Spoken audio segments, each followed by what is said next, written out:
কোনো যুবক হয়তো বিয়ে করতে চাচ্ছে, কেউ হয়তো চাকরি পাওয়ার আশায় আছে, কেউ হয়তো আরও বেশি টাকা উপার্জনের ধান্দায় আছে, কেউ হয়তো তার স্বাস্থ্য সমস্যা নিয়ে ঠিক করার চেষ্টায় আছে, কেউ হয়তো তার অর্থনৈতিক সমস্যা সমাধানের চেষ্টায় আছে, আবার কেউ হয়তো পারিবারিক সমস্যা মোকাবেলার চেষ্টায় আছে। প্রত্যেকেই কিছু না কিছু আকাঙ্ক্ষা করছে, কিছু না কিছুর অভাব বোধ করছে। মূলত আমরা দুটি জিনিসের পেছনে ছুটি। হয় আপনি এমন ভালো কিছুর সন্ধানে আছেন যা এখনো অর্জন করতে পারেননি, যেমন গাড়ি চালিয়ে কোথাও যাচ্ছেন আর রাস্তার পাশে চমৎকার একটা সুন্দর বাড়ি দেখলেন, তখন ভাবতে লাগলেন একদিন ইনশাআল্লাহ। অথবা কোনো গাড়ির দিকে তাকিয়ে মনে মনে ভাবেন একদিন আমিও এরকম একটা গাড়ি কিনবো। এরপর আপনি আপনার মোবাইল ব্যাংকের অ্যাকাউন্ট চেক করে দেখেন কত টাকা আছে। Not enough, not enough, not enough. এভাবে জমতে থাকলে আর মাত্র 12 বছর পরে এই গাড়িটি কিনতে পারবো। তাহলে প্রতিটি মানুষ এমন কিছুর পেছনে ছোটে যা এখনো সে অর্জন করতে পারেনি। এটা হলো এক ধরনের আকাঙ্ক্ষা। আর দ্বিতীয় ধরনের আকাঙ্ক্ষা হলো আমাদের জীবনে নানান রকম সমস্যা রয়েছে। আমরা হয়তো কোনো কঠিন গ্যারাকলে আটকা পড়েছি, বা কোনো গভীর দুঃখ, পারিবারিক সমস্যা, মানসিক অশান্তিতে আছি এবং আমরা এর থেকে মুক্তি চাচ্ছি। তাহলে হয় আমরা ভালো কিছু জীবনে যুক্ত করতে চাচ্ছি, অথবা খারাপ কিছু জীবন থেকে দূর করতে চাচ্ছি। সংক্ষেপে বলতে গেলে মানব জীবনের সকল চেষ্টা মূলত দুটো বিষয়কে কেন্দ্র করেই। এখন আল্লাহ বলছেন, যেহেতু তোমরা সব সময় কিছু না কিছু পাওয়ার ইচ্ছে করছো, তাই তোমরা দুর্বল। তোমরা দুর্বল। তুমি অর্থ চাও, তুমি দুর্বল। তুমি শান্তি চাও, তুমি দুর্বল। তুমি স্থিরতা চাও, তুমি দুর্বল। তুমি নিরাপত্তা চাও, তুমি দুর্বল। তুমি সুখ চাও, তুমি দুর্বল। তুমি সামাজিক পদমর্যাদা চাও, তুমি দুর্বল। তুমি ডিগ্রি চাও, তুমি দুর্বল। তুমি বিয়ে করতে চাও, তুমি দুর্বল। তুমি সন্তান চাও, তুমি দুর্বল। তুমি তোমার সন্তানকে বিয়ে করাতে চাও, তুমি দুর্বল। তুমি যে এই সমস্ত কিছুর আকাঙ্ক্ষা করছো, তা তোমাকে কি বানাচ্ছে? দুর্বল। আর যে জিনিসগুলো তুমি কামনা করছো তাও দুর্বল। আচ্ছা, আমি বুঝলাম, আমার যেহেতু এগুলো নেই তাই আমি দুর্বল, কিন্তু আমি যে জিনিসগুলো কামনা করছি সেগুলো কিভাবে দুর্বল? আচ্ছা, আপনাদেরকে একটা উদাহরণ দিচ্ছি। অনেক অনেক আগে আমি একবার অ্যাবনর্মাল সাইকোলজির একটা ক্লাসে উপস্থিত ছিলাম। তো আমাদের প্রফেসর এক যুবকের উদাহরণ দিলেন। ঘটনাটি ঘটেছিল 70-এর দশকের শেষ দিকে। সে সময় যুবকটি নিউ ইয়র্ক ইউনিভার্সিটিতে ক্লিনিক্যাল সাইকোলজির উপর পিএইচডি করছিল। তখনকার সময় ইমেইল, হার্ড ড্রাইভ এগুলো ছিল না। ছেলেটি তার 455 পৃষ্ঠার থিসিস টাইপ করে ডিপার্টমেন্টে জমা দিল। আর এই থিসিস তৈরি করতে তার 5 বছর সময় ব্যয় করতে হয়েছিল। এটার দ্বিতীয় কোনো কপিও ছিল না। সে অরিজিনাল কপি ডিপার্টমেন্টে জমা দিল, কিন্তু ডিপার্টমেন্ট তার থিসিসটি হারিয়ে ফেলল। 5 বছরের পরিশ্রম বৃথা গেল। 90-এর দশকের মাঝামাঝি সময় পর্যন্ত তাকে দেখা যেত। সে তখন বুড়ো হয়ে গিয়েছিল। সে ইউনিভার্সিটির ক্যাম্পাসে ঘুরে ঘুরে সবাইকে বলতো, এখানে পড়তে যেও না, তারা তোমার কাজ চুরি করে ফেলবে, তারা তোমার জীবন ধ্বংস করে ফেলবে। এখানে শিখতে যেও না, এরা একদল প্রতারক। আর কাউকে কোনো কাগজ জমা দিতে দেখলে বলতো, তাদেরকে এটা দিও না, তারা এটা হারিয়ে ফেলবে। তাকে কয়েক সপ্তাহ পর পর, কোনো জিনিস নয়, এটি হারিয়ে গেছে। আর যখন এটি হারিয়ে গেল, তুমি ভেঙে পড়লে। তাই আল্লাহ আমাদের একটি ব্যাপার শিক্ষা দিচ্ছেন, আমরা যেসব জিনিসের পেছনে ছুটে বেড়াই সেগুলো আসলে দুর্বল। আমরা ভাবি এগুলো কোনোভাবে আমাদের শক্তিশালী করে তুলবে, আমাদের এক ধরনের স্বীকৃতি দেবে, বা আমাদেরকে আরো বেশি নিরাপদ করে তুলবে। আমরা যদি আরো টাকা কামাতে পারি তাহলে আরো বেশি সুখী হব। যদি এই সমস্যাটা কেটে যায় তাহলে সবকিছু নিখুঁত হয়ে যাবে। ইস, আমার যদি একটা বাড়ি থাকতো। আমরা বহুদিন ধরে এই অ্যাপার্টমেন্টে বাস করছি, প্রতি মাসে কত টাকা ভাড়া দিচ্ছি। তারপর যখন আপনি একটা বাড়ির মালিক হন, প্রপার্টি ট্যাক্স, বাথরুমের প্লাম্বিং কাজ করে না, রান্নাঘরে সমস্যা, ফাউন্ডেশন কাঁপছে, দেয়ালে ফাটল দেখা দিয়েছে, শ্যাওলা জমেছে, প্রতিবেশীরা পাগল বানিয়ে দিচ্ছে, জানালা ভেঙে গেছে, এভাবে হাজারো রকম সমস্যা এসে জড়ো হয়। ভেবেছিলেন নিজের বাড়িতে উঠলে সব সমস্যার সমাধান হয়ে যাবে। এখন শুধু সমস্যা আর সমস্যা, সমস্যা আর সমস্যা। আমরা এমন সব জিনিসের পেছনে ছুটে বেড়াই সেগুলো কি দুর্বল। আর প্রতিবার যখন আমরা এমনটা করি, এটা প্রমাণ করে দেয় আমরা কতটা দুর্বল। আপনি যদি সারাক্ষণ চিন্তা করতে থাকেন, যদি ওই জিনিসটা থাকতো তাহলে আমি সুখী হতাম, যদি অমুক সমস্যাটা চলে যেত, ওই মানুষটা আমার জীবন দুর্বিষহ করে তুলেছে, যদি সে একটা বাসের ধাক্কা খেত, থাকি আর এতে পুরোপুরি আচ্ছন্ন হয়ে পড়ি। আর আল্লাহ আজ্জা জাল্লা বর্ণনা করছেন, জানো তুমি কত দুর্বল? তুমি একটি মাছির চেয়েও দুর্বল। দউফাত তালিব ওয়াল মাতলুব। যখন তিনি এভাবে বলছেন, আমি আপনি মজ্জাগতভাবে, অবিশ্বাস্যভাবে কতটা দুর্বল, একটু চিন্তা করে দেখুন। আপনাদের প্রত্যেকের মাথায় বিভিন্ন জিনিসের চিন্তা আছে প্রতিদিন। আমরা এখন রোজা রাখছি, নামাজ পড়ছি, আর আলহামদুলিল্লাহ নামাজ পড়ার সময় আমরা মনোযোগ ধরে রাখার চেষ্টা করি, কিন্তু এর বাইরে আপনার মাথায় কোন চিন্তা ঘুরঘুর করে? আপনি কি নিয়ে উদ্বিগ্ন থাকেন? আপনি কি নিয়ে চিন্তা করেন? কোন চিন্তাটি আপনার মাথায় সারাক্ষণ ঘুরতে থাকে? কোন জিনিসটির ব্যাপারে ভাবেন এটা যদি থাকতো, আর কোন জিনিসটির ব্যাপারে ভাবেন যদি এটা না থাকতো? কারোর জন্য অসুস্থতা, কারোর জন্য ডিপ্রেশন, কারোর জন্য দুঃখ, কারোর জন্য হয়তো কোনো ব্যক্তি। কেউ কেউ ভাবেন যদি ওই মানুষটা আমার ব্যাপারে খুশি হতো। তারা অন্য একজনকে খুশি করার চিন্তায় মশগুল থাকেন। যদি আমার বাবা আমার উপর খুশি থাকতেন তাহলে আমি সুখী হতাম। কিন্তু আপনার বাবাও তো একজন মানুষ। তিনি যদি আজ খুশি হয়েও থাকেন, কাল হয়তো তার জীবন শেষ হয়ে যেতে পারে। তারপর আপনি কি করবেন? এরপর আপনি কোথায় দাঁড়াবেন? সুতরাং আমি আর আপনি এভাবে এসব জিনিসের পেছনে ছুটতে থাকি। আর এর পরের আয়াতে আল্লাহ আযজা ওয়া জাল্লা বলেন, মা কদারুল্লাহ হাক্কা কদরিহি, তারা আল্লাহকে যথাযথ মর্যাদা দেয় না। ইন্নাল্লাহ কওয়িয়্যুন আজিজ, নিশ্চয়ই আল্লাহ শক্তিধর, মহাপরাক্রমশালী। তুমি দুর্বল, কিন্তু আল্লাহ সর্বশক্তিমান। তিনি আরো বলেন, তোমরা আল্লাহকে যথাযথ মর্যাদা প্রদান করনি। জানেন তিনি আমাকে আপনাকে কি বলছেন? তিনি বলছেন, তোমরা বিভিন্ন জিনিসের পেছনে ছুটবে, তোমরা বিভিন্ন মানুষের পেছনে ছুটবে, তোমরা এই দুনিয়ার যত কিছুর পেছনেই ছুটো না কেন, এর প্রতিটি জিনিসের একদিন সমাপ্তি হবে। এর প্রতিটি জিনিস দুর্বল। এই কারণে তুমিও দুর্বল হয়ে পড়েছ। এই জন্য তুমি বারবার দুঃখ ভারাক্রান্ত হয়ে পড়ছো। ফলশ্রুতিতে তুমি বারবার ক্ষতির সম্মুখীন হচ্ছ। কিন্তু শেষবারের মতো যখন তুমি এই সিদ্ধান্ত গ্রহণ করবে, তোমার যত চাওয়া পাওয়া আছে তার মাঝে সবচেয়ে বড় চাওয়া পাওয়া হলো তোমার মালিককে খুশি করা, যখন তুমি সবকিছুর উপরে আল্লাহর সন্তুষ্টিকে প্রাধান্য দাও, যখন তুমি সত্যিকার অর্থে তোমার অন্তর থেকে এটা করতে পারবে, একমাত্র তখনই, যেহেতু তিনি শক্তিধর। জানেন আল্লাহ এইমাত্র আমাদের শেখালেন, যখন তুমি দুর্বল কাউকে পেতে চাও তখন তুমিও দুর্বল হয়ে পড়ো। কিন্তু তুমি যদি আল্লাহকে চাও যিনি শক্তিধর এবং মহাপরাক্রমশালী, তাহলে এটা তোমাকে কেমন করে তুলবে? এটা তোমাকেও শক্তিশালী করে তুলবে। আর যখন তুমি শক্তিশালী হয়ে উঠবে, জীবনে বিভিন্ন জিনিস আসবে যাবে, কিন্তু তোমার শক্তিমত্তার কোনো কমতি হবে না। যে জিনিসের পেছনে তুমি ছুটছো তা ভেঙে পড়ার কারণে তখন তুমি আর ভেঙে পড়বে না, কারণ তুমি দুনিয়ার এসব তুচ্ছ জিনিসের চেয়েও অনেক অনেক উচ্চ একজনের সন্তুষ্টির অন্বেষণ করছো। আমি বলছি না যে আপনি এই দুনিয়ার কোনো কিছু চাইতে পারবেন না, কিন্তু আয়াতটি আমাদেরকে একটি ব্যাপারে শিক্ষা দিচ্ছে। আমরা যখন এসব পার্থিব বিষয় কামনা করব, আমরা বুঝবো যে এগুলো দুর্বল। পার্থিব এসব বিষয় জীবনে আসবে যাবে, কিন্তু আমরা কখনো আল্লাহকে হারাতে পারবো না। লক্ষ্য করুন, মানব জাতির ব্যর্থতা হলো যখন তারা পার্থিব কোনো জিনিস পেতে ব্যর্থ হয়, তারা আল্লাহকে ভুলে যায়। তাদের চাওয়া পাওয়ার জিনিসটি না পেলে তারা নামাজ পড়া ছেড়ে দেয়। তারা যা চায় তা যদি না পায়, তারা এভাবে বলে, এভাবে দোয়া করার অর্থ কি?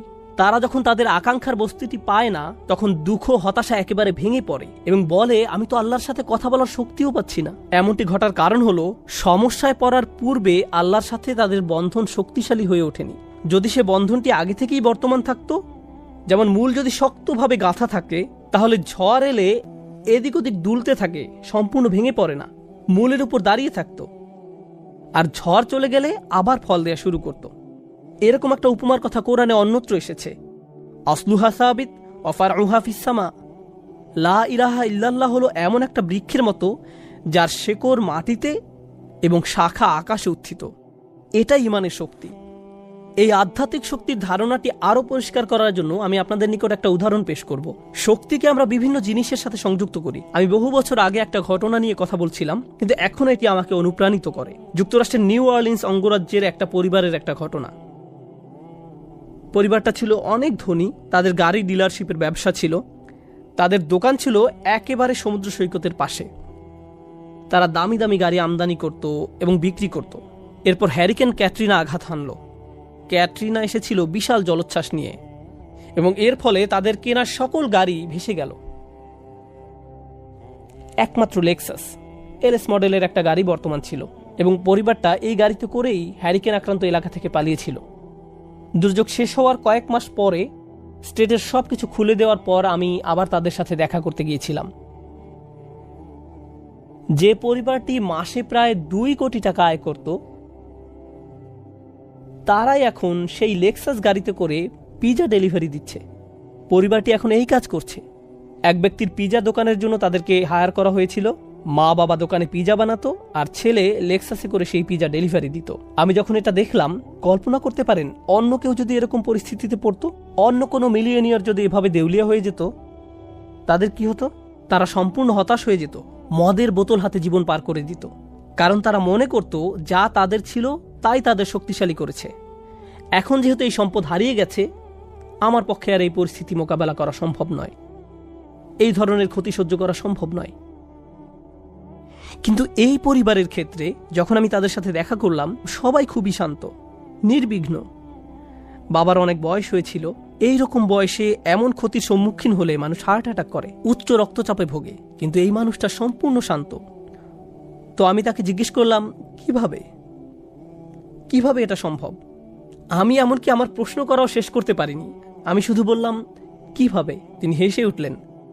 তিনি বললেন, যখন ব্যবসা ভালো ছিল আমি সারাক্ষণ ফোনে ব্যস্ত থাকতাম, শিপমেন্ট এসে পৌঁছেছে কিনা, পেমেন্ট দিতে দেরি হচ্ছে কিনা, কার কি ডেলিভারি দেওয়া প্রয়োজন, কাস্টমার খুশি কিনা, ট্যাক্সের হিসাব ঠিক আছে কিনা, কর্মচারীদের সমস্যা, অমুক সমস্যা, তমুক সমস্যা। এসব কারণে আমি কোনো মতে জুমার নামাজে উপস্থিত হতে পারতাম কোনো রকমে।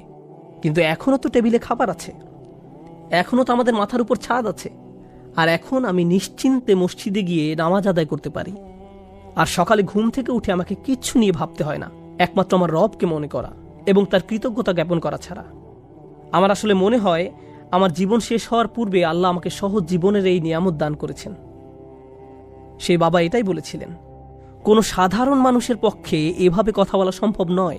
আপনি যদি এমন কথা অন্য কোনো ব্যবসায়ীকে বলতেন, সে বলতো এই লোকটার মাথা নষ্ট হয়ে গেছে, তার সকল সেন্স নষ্ট হয়ে গেছে। আর এই জন্যই এখন সে তার মাথায় এই পরিস্থিতির একটা যৌক্তিকতা খুঁজে নিয়েছে। আপনাদেরকে একটা কথা বলছি, একজন মানুষের পক্ষে কেবল তখনই এভাবে কথা বলা সম্ভব যখন সে বুঝতে পারে যেসব জিনিসের পিছনে সে ছুটছে তা দুর্বল। কেবলমাত্র আল্লাহই শক্তিশালী। আপনি আপনার সমস্যার কথা কাউকে বোঝাতে ব্যর্থ হয়েছেন, তারা বুঝে না। একমাত্র আল্লাহ ছাড়া আর কেউ জানে না আপনি কি মুসিবতে জীবন অতিবাহিত করছেন। আমাদের সকলেরই কোনো না কোনো সমস্যা রয়েছে। আল্লাহ নিজেই দুনিয়ার জীবনের এই বাস্তবতার কথা কোরআনে উল্লেখ করেছেন। তিনি বলেন, লাকাদ খলাকনাল ইনসানা ফি কাবাদ, নিশ্চয়ই আমি মানুষকে শ্রম নির্ভর রূপে সৃষ্টি করেছি। হয় আপনি মানসিকভাবে পরিশ্রান্ত, না হয় ইমোশনালি আপনি ক্লান্ত। অতিরিক্ত কাজের চাপে আপনি পরিশ্রান্ত, শারীরিকভাবে আপনি ক্লান্ত, স্বাস্থ্যগত দিক দিয়ে আপনি পরিশ্রান্ত, বয়সের ভারে আপনি ক্লান্ত। আপনার সমস্যা থেকে বের হয়ে আসার জন্য অনেক সমাধান খুঁজছেন, কিন্তু কিছুই কাজ করছে না। এভাবে আপনার সৃজনশীলতাও একসময় নষ্ট হয়ে যায়। আমরা সবসময় পরিশ্রান্ত জীবনযাপন করছি, আমরা প্রতিনিয়ত কোনো না কোনো সমস্যায় জর্জরিত। এই সমস্যাগুলো আমাদের চিন্তা শক্তির বেশিরভাগ অংশ দখল করে রাখে। অনেক সময় ইতিবাচক চিন্তা করার জন্য নিজের উপর জোর খাটাতে হয়, কারণ আপনি যদি জোর করে ইতিবাচক চিন্তা না করেন, তাহলে নেতিবাচক চিন্তাগুলো সবসময় এসে আপনার মাথায় জড়ো হয়ে থাকে। সব সমস্যা যেগুলো সমাধান দরকার, এগুলো নিয়েই আমরা সবসময় চিন্তামগ্ন থাকি। আল্লাহর সাথে আমাদের সম্পর্কগুলোর একটি হলো আমরা যেন আমাদের সমস্যাগুলো সমাধানের জন্য তার নিকট দোয়া করতে পারি। আমাদের যা যা দরকার আমরা যেন সেটা তার নিকট চাইতে পারি। তো আজ আমি যে বিষয়টি নিয়ে কথা বলতে চাই, এমন একটি সিক্রেট উপাদান যার মাধ্যমে আমরা আল্লাহর নিকট যা ইচ্ছা তাই চাওয়ার সামর্থ্য অর্জন করতে পারি। আমরা সবাই বিভিন্ন জিনিস আল্লাহর কাছে চাই, আর সেটা হতে পারে আল্লাহ এবং বান্দার মাঝে একান্ত গোপন কোনো ব্যাপার। আপনি যদি আসলেই আল্লাহর নিকট থেকে আপনার দোয়ার উত্তর আশা করেন, তাহলে কিছু শর্ত আগে পূরণ করতে হবে। আর তার মাঝে অন্যতম একটি গুরুত্বপূর্ণ ব্যাপার যা কোরআনের সর্বত্র বিশেষ জোর দেওয়া হয়েছে, তা হলো আমাকে এবং আপনাকে সবার আগে আল্লাহর নিকট নিঃশর্ত ক্ষমা চাইতে হবে। তার নিকট কোনো কিছু চাওয়ার পূর্বে আপনাকে ক্ষমা চাইতে হবে। আমার আপনার যে প্রয়োজনগুলো আছে সেগুলো চাওয়ার পূর্বে আমাদেরকে আল্লাহর নিকট পরিপূর্ণ আন্তরিকতার সাথে ক্ষমা চাইতে হবে। এটা শোনার পর আপনি হয়তো জিজ্ঞেস করতে পারেন, ক্ষমা চাওয়ার জন্য কোন দোয়া পড়তে হবে, বা ক্ষমা চাওয়ার জন্য শ্রেষ্ঠ দোয়া কোনটি? মানুষ বিভিন্ন অকেশনে বিভিন্ন রকমের দোয়া পড়ে। যেমন কোনো সন্তান সম্ভবা মা এসে জিজ্ঞেস করে, কিছুদিনের মধ্যে আমার বাচ্চা হবে, এখন আমার বাচ্চার জন্য কোন দোয়াটি আমি পড়তে পারি? অথবা কেউ একজন এসে বলতে পারে যে আমি চাকরির ইন্টারভিউ দিতে যাচ্ছি, কোন দোয়াটি আমি এখন পড়তে পারি? আমাকে বিশেষ বিশেষ সময় উপলক্ষে বিশেষ বিশেষ দোয়া প্রদান করুন। আমি আপনাদের বলছি, বিশেষ সময়ের ওই দোয়াগুলো অবশ্যই গুরুত্বপূর্ণ, কারণ সেগুলো পবিত্র এবং আল্লাহর কাছ থেকে অবতীর্ণ। কিন্তু সকল সমস্যার ক্ষেত্রে কমন দোয়া হলো, যে একটি দোয়া আপনার সকল সমস্যা দূর করবে, তা হলো সত্যিকার অর্থে আল্লাহর নিকট ক্ষমা প্রার্থনা করা। নূহ আলাইহিস সালাম তার জাতিকে আল্লাহর নিকট ডেকেছিলেন 900 বছরেরও বেশি সময় ধরে। তিনি তাদের নিকট অবিরাম দাওয়াত দিয়ে গেছেন। তার নবুয়তি জিন্দেগির শেষ দিকে এসে তিনি পেছনে ফিরে দেখেন এবং তিনি তাদের নিকট যে বার্তাটি দিতে চেয়েছিলেন তার একটা সারাংশ দাঁড় করিয়েছেন। তিনি তাদের উদ্দেশ্যে শুধু একবার বা দুইবার কথা বলেননি। লাইলান ওয়া নাহারা দাউতু কওমি লাইলান ওয়া নাহারা, তিনি বলেন, হে আমার পালনকর্তা, আমি আমার সম্প্রদায়কে দিবারাত্রি দাওয়াত দিয়েছি। তিনি রাতেও কোনো বিরতি নেননি। কোরআনের একটি সূরা তার নামে নামকরণ করা হয়েছে, সূরাত নূহ। সেখানে এই গোটা সময় ধরে যে তার সম্প্রদায়কে তিনি দাওয়াত দিয়ে গেছেন তার একটা সারমর্ম তুলে ধরা হয়েছে। আমি তোমাদের কাছ থেকে কি আশা করেছিলাম? কুল্লামা দাআউতু লিতাগফিরা লাহুম। আর এই গোটা সময় ধরে আমি তাদেরকে এই ধর্মের দিকে আহ্বান করেছি যেন আপনি তাদেরকে ক্ষমা করেন ইয়া রব, আমি ঠিক এই কথাগুলো তাদের বারবার বলেছি। ফাকুলতু ইস্তাগফিরু রাব্বাকুম, অতঃপর বলেছি তোমরা তোমাদের পালনকর্তার ক্ষমা প্রার্থনা করো। ইন্নাহু কানা গফফারা, নিশ্চয়ই আল্লাহ হলেন এমন সত্তা যিনি বারবার ক্ষমা করতে থাকেন, বারবার ক্ষমা করতে থাকেন। এরপর তিনি যা বলছেন তা খুবই অসাধারণ। আমি চাই আপনারা এই বিষয়টা উপলব্ধি করুন যে তিনি কোন ধরনের মানুষগুলোর উদ্দেশ্যে কথা বলছিলেন। তিনি ইতিহাসের অন্যতম খারাপ একটা সম্প্রদায়ের উদ্দেশ্যে কথা বলছিলেন। নূহ আলাইহিস সালামের সম্প্রদায়কে পৃথিবীর অন্যতম চরম অবাধ্য জাতিগুলোর একটি হিসেবে বর্ণনা করা হয়েছে। সূরাতুজ জারিয়াতে আল্লাহ বিভিন্ন জাতি সম্পর্কে বর্ণনা করেছেন যারা আল্লাহর বিরুদ্ধে, তাদের নিকট প্রেরিত রাসূলদের বিরুদ্ধে বিদ্রোহ ঘোষণা করেছিল, ফলে তাদের ধ্বংস করে দেয়া হয়েছিল। সূরা আন-নাজমে যখন নূহ আলাইহিস সালামের জাতির কথা আসলো, তিনি বললেন ওয়া কওমু নূহিম মিন ক্বাবলু ইন্নাহুম কানু হুম আযলামু ওয়া আতগা, আর পূর্বে নূহের কওমকেও নিশ্চয়ই তারা ছিল অতিশয় জালিম এবং চরম অবাধ্য। বিষয়টা যৌক্তিক মনে হয়। অন্য সকল নবীর মতো শুধু এক প্রজন্মের জন্য তাদের নবী ছিলেন না, প্রতি শতাব্দীতে ৩-৪ প্রজন্ম মানুষের জন্য শতাব্দীর পর শতাব্দী ধরে তাদের একজন নবী ছিল। প্রতি ২০ বছর পর পর নতুন নতুন প্রজন্মের আবির্ভাব ঘটে, আর নূহ আলাইহিস সালাম এটা দেখেছিলেন শতাব্দীর পর শতাব্দী ধরে। প্রতি ২০ বছর পর পর নতুন নতুন প্রজন্মের আবির্ভাব ঘটে। তিনি ৪০ থেকে ৫০ প্রজন্মের মানুষদের দেখেছিলেন, আর তারা সবাই তাকে প্রত্যাখ্যান করেছিল। আর তিনি সকল প্রজন্মকে একই দাওয়াত দিয়ে যাচ্ছিলেন। একটি উদ্দেশ্যকে সামনে রেখে আমি এই বিষয়টির উপর আলোকপাত করছি। তিনি চরম অবাধ্য এক জাতির উদ্দেশ্যে কথা বলছিলেন। তাদের নিকট তিনি কি প্রস্তাব তুলে ধরেন? তিনি বলেন ইস্তিগফারু রাব্বাকুম, তোমাদের রবের ক্ষমা প্রার্থনা করো। ইন্নাহু কানা গফফারা, তোমরা বারবার আল্লাহর অবাধ্যতা করছিলে, তিনি বারবার ক্ষমা করতে থাকেন। তোমরা বারবার আল্লাহর অবাধ্যতা করছিলে, আল্লাহ বারবার ক্ষমা করতে থাকেন। কিন্তু তার প্রস্তাব এখানেই থেমে থাকেনি। তিনি বলেন ইউরসিলুস সামা আলাইকুম মিদরারা। এখানে ইউরসিলু হলো জওয়াবে আমর। এর মানে হলো যদি তোমরা তার নিকট ক্ষমা প্রার্থনা করো, তাহলে আল্লাহ তোমাদের জন্য আসমানের দরজা খুলে দিবেন, আর এটা তোমাদের উপর অজস্র ধারায় করুণা বর্ষণ করবে। এর দ্বারা বৃষ্টিও বোঝানো হতে পারে, কিন্তু পরিহাসের বিষয় হলো এখানে বৃষ্টি দ্বারা বন্যা ইঙ্গিত করা হয়নি, যদিও সব শেষে বন্যা কবলিত হয়েছিল নূহ আলাইহিস সালামের জাতি। এই আয়াতে আল্লাহ ভিন্ন ধরনের বৃষ্টির কথা বলেছেন। যদি তারা ক্ষমা প্রার্থনা করত, যে বৃষ্টি তাদের ধ্বংস করে দিয়েছিল সেই বৃষ্টি হতে পারত তাদের জন্য জীবন আহরণকারী। তারা বৃষ্টির জন্য প্রার্থনা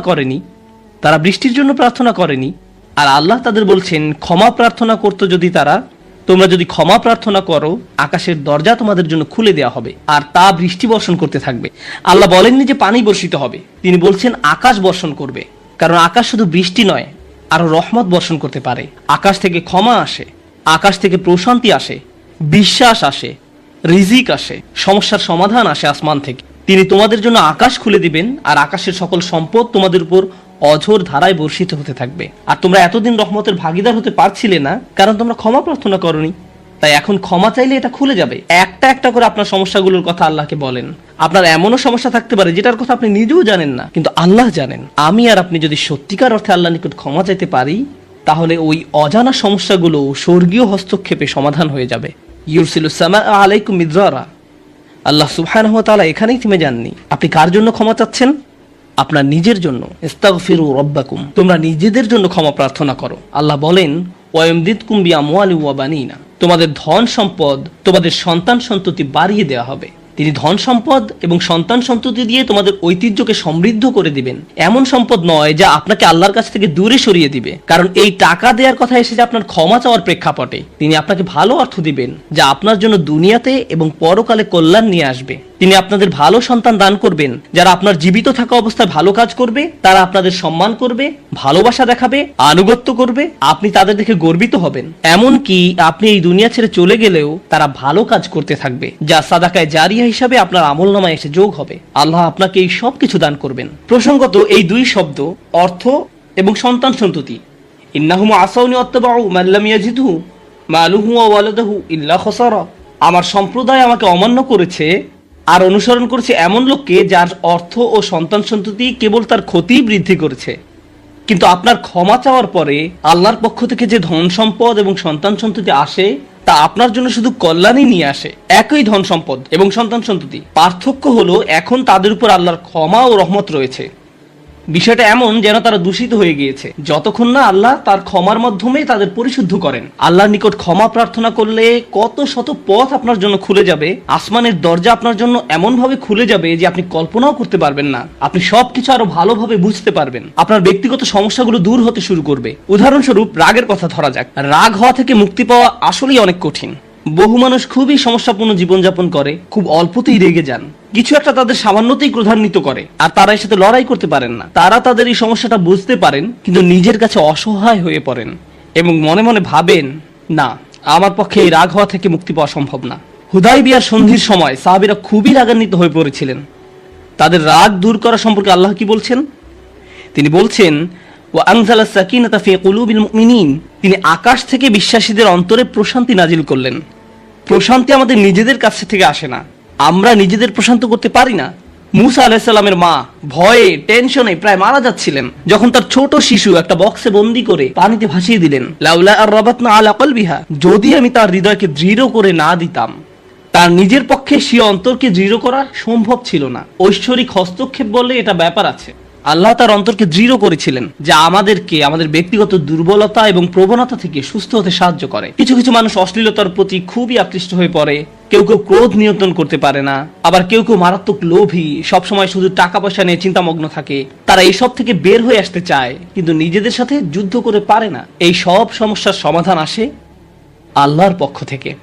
আপনার একান্ত ব্যক্তিগত গভীর সমস্যার সমাধান আসে আসমান থেকে। বৃষ্টি যেমন পৃথিবীকে পরিষ্কার করে দেয়, তেমনি আসমান থেকে আল্লাহর রহমত এসে আপনার সমস্যাগুলোকেও ধুয়ে মুছে পরিষ্কার করে দেয়। ওয়ায়াজআল লাকুম জান্নাতিন ওয়ায়াজআল লাকুম আনহারা, তোমাদের জন্য উদ্যান স্থাপন করবেন, তোমাদের জন্য নদী নালা প্রবাহিত করবেন।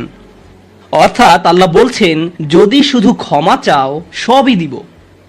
আমি আপনি মনে করি যে যদি আমরা আল্লাহর কাছে ক্ষমা চাই তাহলে শুধু ক্ষমা পাবো, কিন্তু আল্লাহ বলছেন, যদি ক্ষমা চাও তাহলে এমন কিছু নেই যা আমি তোমাদের দিব না।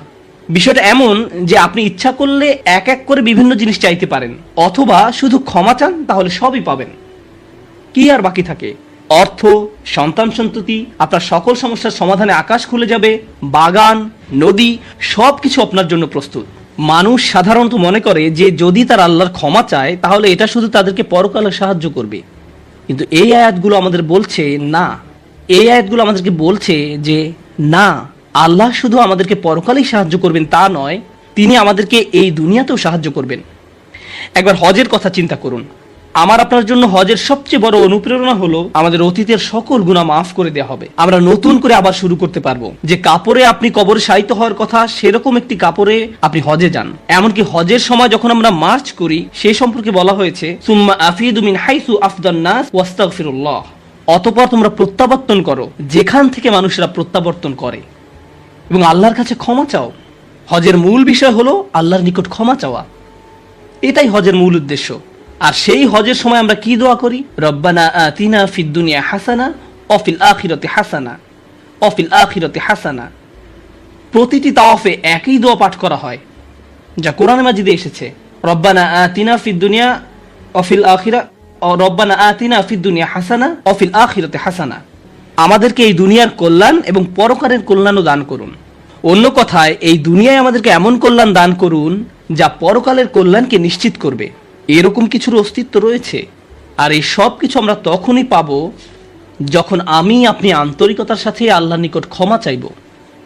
খুতবার এই অংশটার উদ্দেশ্য ছিল আপনাদের নিকট ক্ষমা চাওয়ার কিছু উপকারিতা তুলে ধরা, ক্ষমা চাওয়ার লক্ষ্য বর্ণনা করা। কিন্তু আমরা এখনো বলিনি যে কিভাবে ক্ষমা চাইব।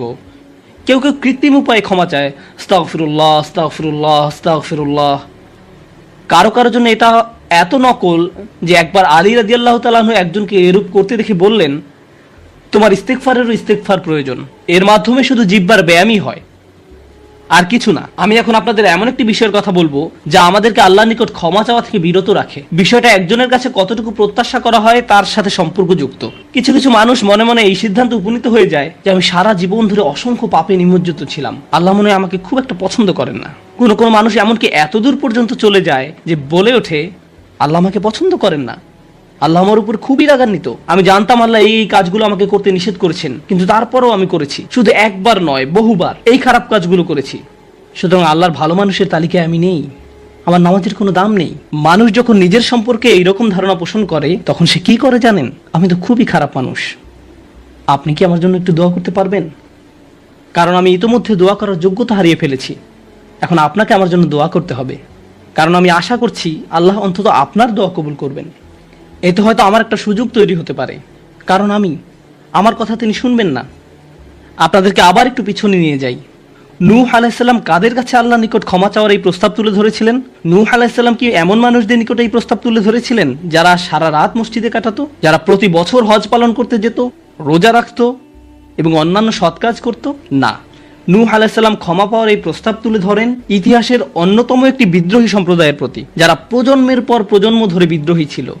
তিনি তাদের বলেন, তোমরা যদি শুধু ক্ষমা চাও, আল্লাহ শুধু তোমাদের ক্ষমা করবেন তাই নয়, বরং তিনি তোমাদের জন্য আকাশের ধনভাণ্ডার খুলে দেবেন। নিজের সম্পর্কে এমন বলবেন না যে আমি অনেক দূরে হারিয়ে গেছি, যদি কিছু হয় তা হবে আমার মায়ের দোয়াতে বা অন্য কারো দোয়াতে। আপনার মনের এমন অবস্থার সুযোগ গ্রহণ করে শয়তান, মানুষের মনের হতাশাজনক পরিস্থিতির সুযোগ গ্রহণ করে শয়তান, আর এর মাধ্যমে তাকে শিরকে নিমজ্জিত করে। এই হতাশা শিরকের একটি দরজা। কেন জানেন? তখন মিথ্যা ধর্ম আসে এবং আপনাকে বলে আপনি তো অনেক বড় পাপী, আপনার পক্ষে ক্ষমা পাওয়া সম্ভব নয়। যিশুকে বলুন আপনাকে ক্ষমা করে দিতে। আপনি যিশুর সাথে ভালো সম্পর্ক করুন, তিনি আল্লাহর সাথে আপনার সম্পর্ক ভালো করে দিবেন। আল্লাহ এবং আপনার মাঝখানে যিশু এসে দাঁড়াবে, অথবা তারা অন্য কাউকে মাঝখানে দাঁড় করাবে, বলবে অমুক পীর, তার কবরের কাছে গিয়ে কিছু চকলেট রাখো। তাহলে তিনি আল্লাহকে বলবেন আপনার সমস্যার সমাধান করে দিতে। আপনি এখন আল্লাহর সাথে কথা বলতে পারবেন না, কিন্তু ওই পীর তিনি আল্লাহর প্রিয় বান্দা, তাই আপনি তার মাধ্যমে আল্লাহর কাছে আপনার দরখাস্ত পেশ করুন। এভাবে শিরকের দরজা খুলে যায়। অন্য কথায় আল্লাহর সাথে আমাদের সরাসরি যোগাযোগের মূল বিষয়টি, তাওহীদের মানেই হলো সরাসরি যোগাযোগ। লা ইলাহা ইল্লাল্লাহ একই কথা বলে, আর এই সব কিছুর মূল কথা হলো আপনার যা প্রয়োজন তা সরাসরি আল্লাহর নিকট প্রার্থনা করুন। যে বিষয়টি আমাদের সকল প্রয়োজন পূরণ করবে তা হলো আল্লাহর নিকট ক্ষমা প্রার্থনা করা। এখন এই ক্ষমা চাওয়াটা দুই ভাবে হয়ে থাকে, জিহ্বার মাধ্যমে ক্ষমা চাওয়া এবং অন্তরের মাধ্যমে ক্ষমা চাওয়া। মানুষ সাধারণত নিজের পক্ষে যুক্তি দিয়ে থাকে। আমি যদি কোনো কারণে আপনার সমালোচনা করি, যেমন ধরুন কাউকে বললাম এই যে আমি আপনাকে অমুক অমুক কথা বলতে শুনেছি, সে তাৎক্ষণিক হয়তো বলে উঠবে এক্সকিউজ মি, আমি এমনটা বোঝাতে চাইনি, আপনি তো পুরো ঘটনাটা জানেনই না। আপনি সাথে সাথে নিজের পক্ষে যুক্তি দিতে শুরু করেন, আত্মরক্ষামূলক হয়ে ওঠেন। বালিল ইনসানু আলা নাফসিহি বাসীরা ওয়ালাউ আলকা মাআযিরা। মানুষ নিজের সম্পর্কে সুধারণা পোষণ করে, তারা প্রচুর অজুহাত দেখায়। আপনি যদি আসলেই আল্লাহর ক্ষমা চান, আপনাকে নিরিবিলি একটা সময় খুঁজে পেতে হবে। যদি আরবিতে দোয়া করতে না পারেন কোনো সমস্যা নেই, আপনি শুধু পাঞ্জাবি, বাংলা, বাহাসা বা উর্দু জানেন, কোনো ব্যাপার না। আপনি আপনার নিজস্ব ভাষাতেই আল্লাহর সাথে কথা বলুন, আন্তরিকতার সাথে আপনার অপরাধগুলো স্বীকার করুন, কোনো অজুহাত দেখাবেন না। এরকমটা করতে পারা আসলেই কঠিন, কারণ আয়নার সামনে দাঁড়িয়েও আমরা নিজের সাথে মিথ্যে কথা বলি, নিজেকে এভাবে প্রবোধ দেই আমি আসলে অত খারাপ না, আমি যা যা করেছি তার কারণ আছে। যখন আপনি আল্লাহর সামনে দাঁড়াবেন, নিজের কাজের বৈধতা দেওয়ার কথা ভুলে যান। আল্লাহ জানেন আপনি কি অবস্থার মধ্যে দিয়ে যাচ্ছেন, তিনি জানেন এটা কঠিন সময় ছিল, তিনি জানেন অমুক অমুক বিষয় আপনাকে সম্পূর্ণ গ্রাস করে ফেলেছিল। ইয়া রব, আমি অনেক চাপের মধ্যে ছিলাম তাই মদ খেয়েছি। তিনি আপনার সবগুলো অজুহাত সম্পর্কে আপনার চেয়ে ভালোভাবে জানেন। আপনাকে অকপটে তার নিকট আসতে হবে, ফিল্টার ছাড়া, কোনো দ্বিধাদ্বন্দ্ব ছাড়া, নির্দ্বিধায়, কোনো রকমের বিব্রত বোধ করা ছাড়া। অনেক সময় আমরা নিজেদের পাপ স্বীকার করতে বিব্রত বোধ করি, এক রাশ লজ্জা এসে আমাদের জড়িয়ে ধরে। কিন্তু যতক্ষণ না আপনি আল্লাহর নিকট অকপটে সকল পাপ স্বীকার করে নিচ্ছেন, আর এভাবে যখন নিজের উপর যে অন্যায়গুলো এতদিন ধরে করে এসছেন তা আপনি মুখ দিয়ে উচ্চারণ করতে শুরু করবেন, আমার বিশ্বাস করতে কষ্ট হয় যে সে সময় আপনার চোখ দিয়ে কোনো অশ্রু নির্গত হবে না। একজন মানুষের পক্ষে এটা অসম্ভব যে সে আল্লাহর সামনে এভাবে নিজেকে খোলাখুলি উপস্থাপন করবে আর তার চোখ দিয়ে কোনো অশ্রু বের হবে না, কারণ এটা দুর্বলতা প্রকাশের সময়। দুনিয়ার সামনে আমরা সাধারণত নিজেকে শক্তিশালী, আত্মবিশ্বাসী এবং দিব্যি সুস্থ হিসাবে উপস্থাপন করি। সবাই আমাদের দেখে মনে করে সবকিছু ঠিক আছে, কিন্তু ভেতরে ভেতরে যে আমি বহু সমস্যায় জর্জরিত তা একমাত্র আল্লাহ জানেন। আপনাকে সকল জড়তা কেটে তার নিকট সম্পূর্ণ খোলাখুলিভাবে নিজেকে উপস্থাপন করতে হবে, আর কেবল তখনই আপনি আল্লাহর নিকট ক্ষমা চাওয়ার অবস্থানে যেতে পারবেন। তারপর সিজদায় গিয়ে কাঁদতে থাকুন। তখন এটা শুধুমাত্র আস্তাগফিরুল্লাহ আস্তাগফিরুল্লাহ বলার মতো হবে না, এটা হয়ে উঠবে আল্লাহর সাথে একটি সত্যিকারের কথোপকথন, আল্লাহর নিকট সত্যিকার অর্থে পাপ স্বীকার। এটা খুবই শক্তিশালী একটা অনুশীলন, চেষ্টা করে দেখুন। আপনাকে একটা নিরিবিলি সময় খুঁজে পেতে হবে। নিশ্চিত করুন যে কেউ আপনার কথা শুনছে না। আপনার স্ত্রী বিছানায় শুয়ে আছে, এমত অবস্থায় মাঝরাতে ঘুম থেকে উঠে এভাবে দোয়া করতে পারবেন না, ইয়া আল্লাহ আমাকে ক্ষমা করে দিন, কারণ আপনার স্ত্রী তো আপনার দোয়া শুনতে পাচ্ছে। এভাবে করাটা নিষিদ্ধ নয়, কিন্তু একা একা দোয়া করা আপনার জন্য ভালো হবে। মোট কথা, নির্জন কোনো জায়গা খুঁজে বের করুন যেখানে আপনি একান্তে আল্লাহর সাথে কথা বলতে পারবেন। যদি আপনি এক গাদা আরবি দোয়া মুখস্থ করেন যার অর্থও আপনি জানেন না, আর বিড়বিড় করে সেগুলো উচ্চারণ করতে থাকেন, সে দোয়াগুলো অবশ্যই উত্তম এবং শক্তিশালী, কিন্তু আপনার অন্তরের সাথে যদি সেগুলোর কোনো যোগাযোগ না থাকে, শুধু জিহ্বা দিয়ে উচ্চারণ করছেন, তাহলে আপনি আসলে ক্ষমা প্রার্থনা করছেন না। আল্লাহ আপনাকে এই জিকিরের পুরস্কার দান করুন, কিন্তু এর নাম আসলে ইস্তেগফার বা ক্ষমা প্রার্থনা নয়। ইস্তিগফার অন্য কিছু। যখন আপনার চক্ষু খুলে অশ্রু নির্গত হতে শুরু করে, তখন আকাশের দরজা খুলে যায়, তখনই সেটা খুলবে। এই দুইটার মাঝে একটা কানেকশন আছে। সর্বশেষ যে বিষয়টি আমি আপনাদের সাথে শেয়ার করতে চাই তা হলো আল্লাহর উপর আশা ধরে রাখা। অনেকের জন্য এই বিষয়টা মেনে নেওয়া বেশ কঠিন যে আল্লাহ তার কথা শুনবেন, আমার দোয়া তার নিকট গুরুত্বহীন, আমি দোয়া করার কোনো অর্থ দেখি না। আপনাদের একটা কথা বলে রাখি, আল্লাহর নিকট থেকে আপনি সর্বশ্রেষ্ঠ যে উপহারটি পাবেন তা কি জানেন? ক্ষমা।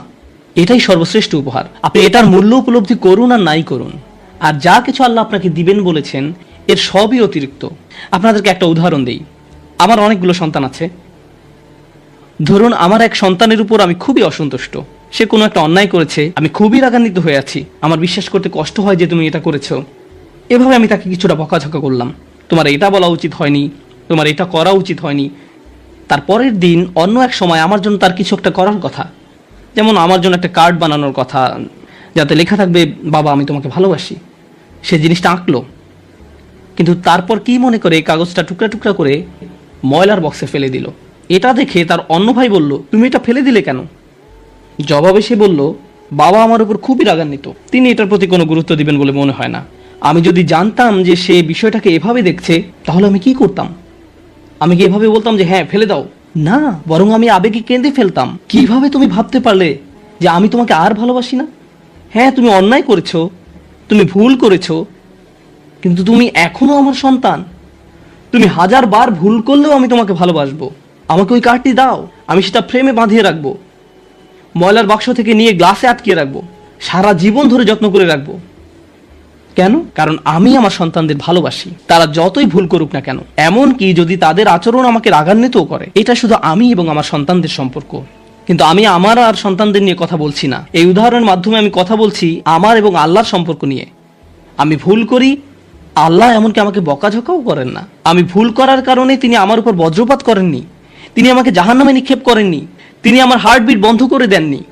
যখনই আমি মিথ্যে বলি আমি বোবা হয়ে যাই না।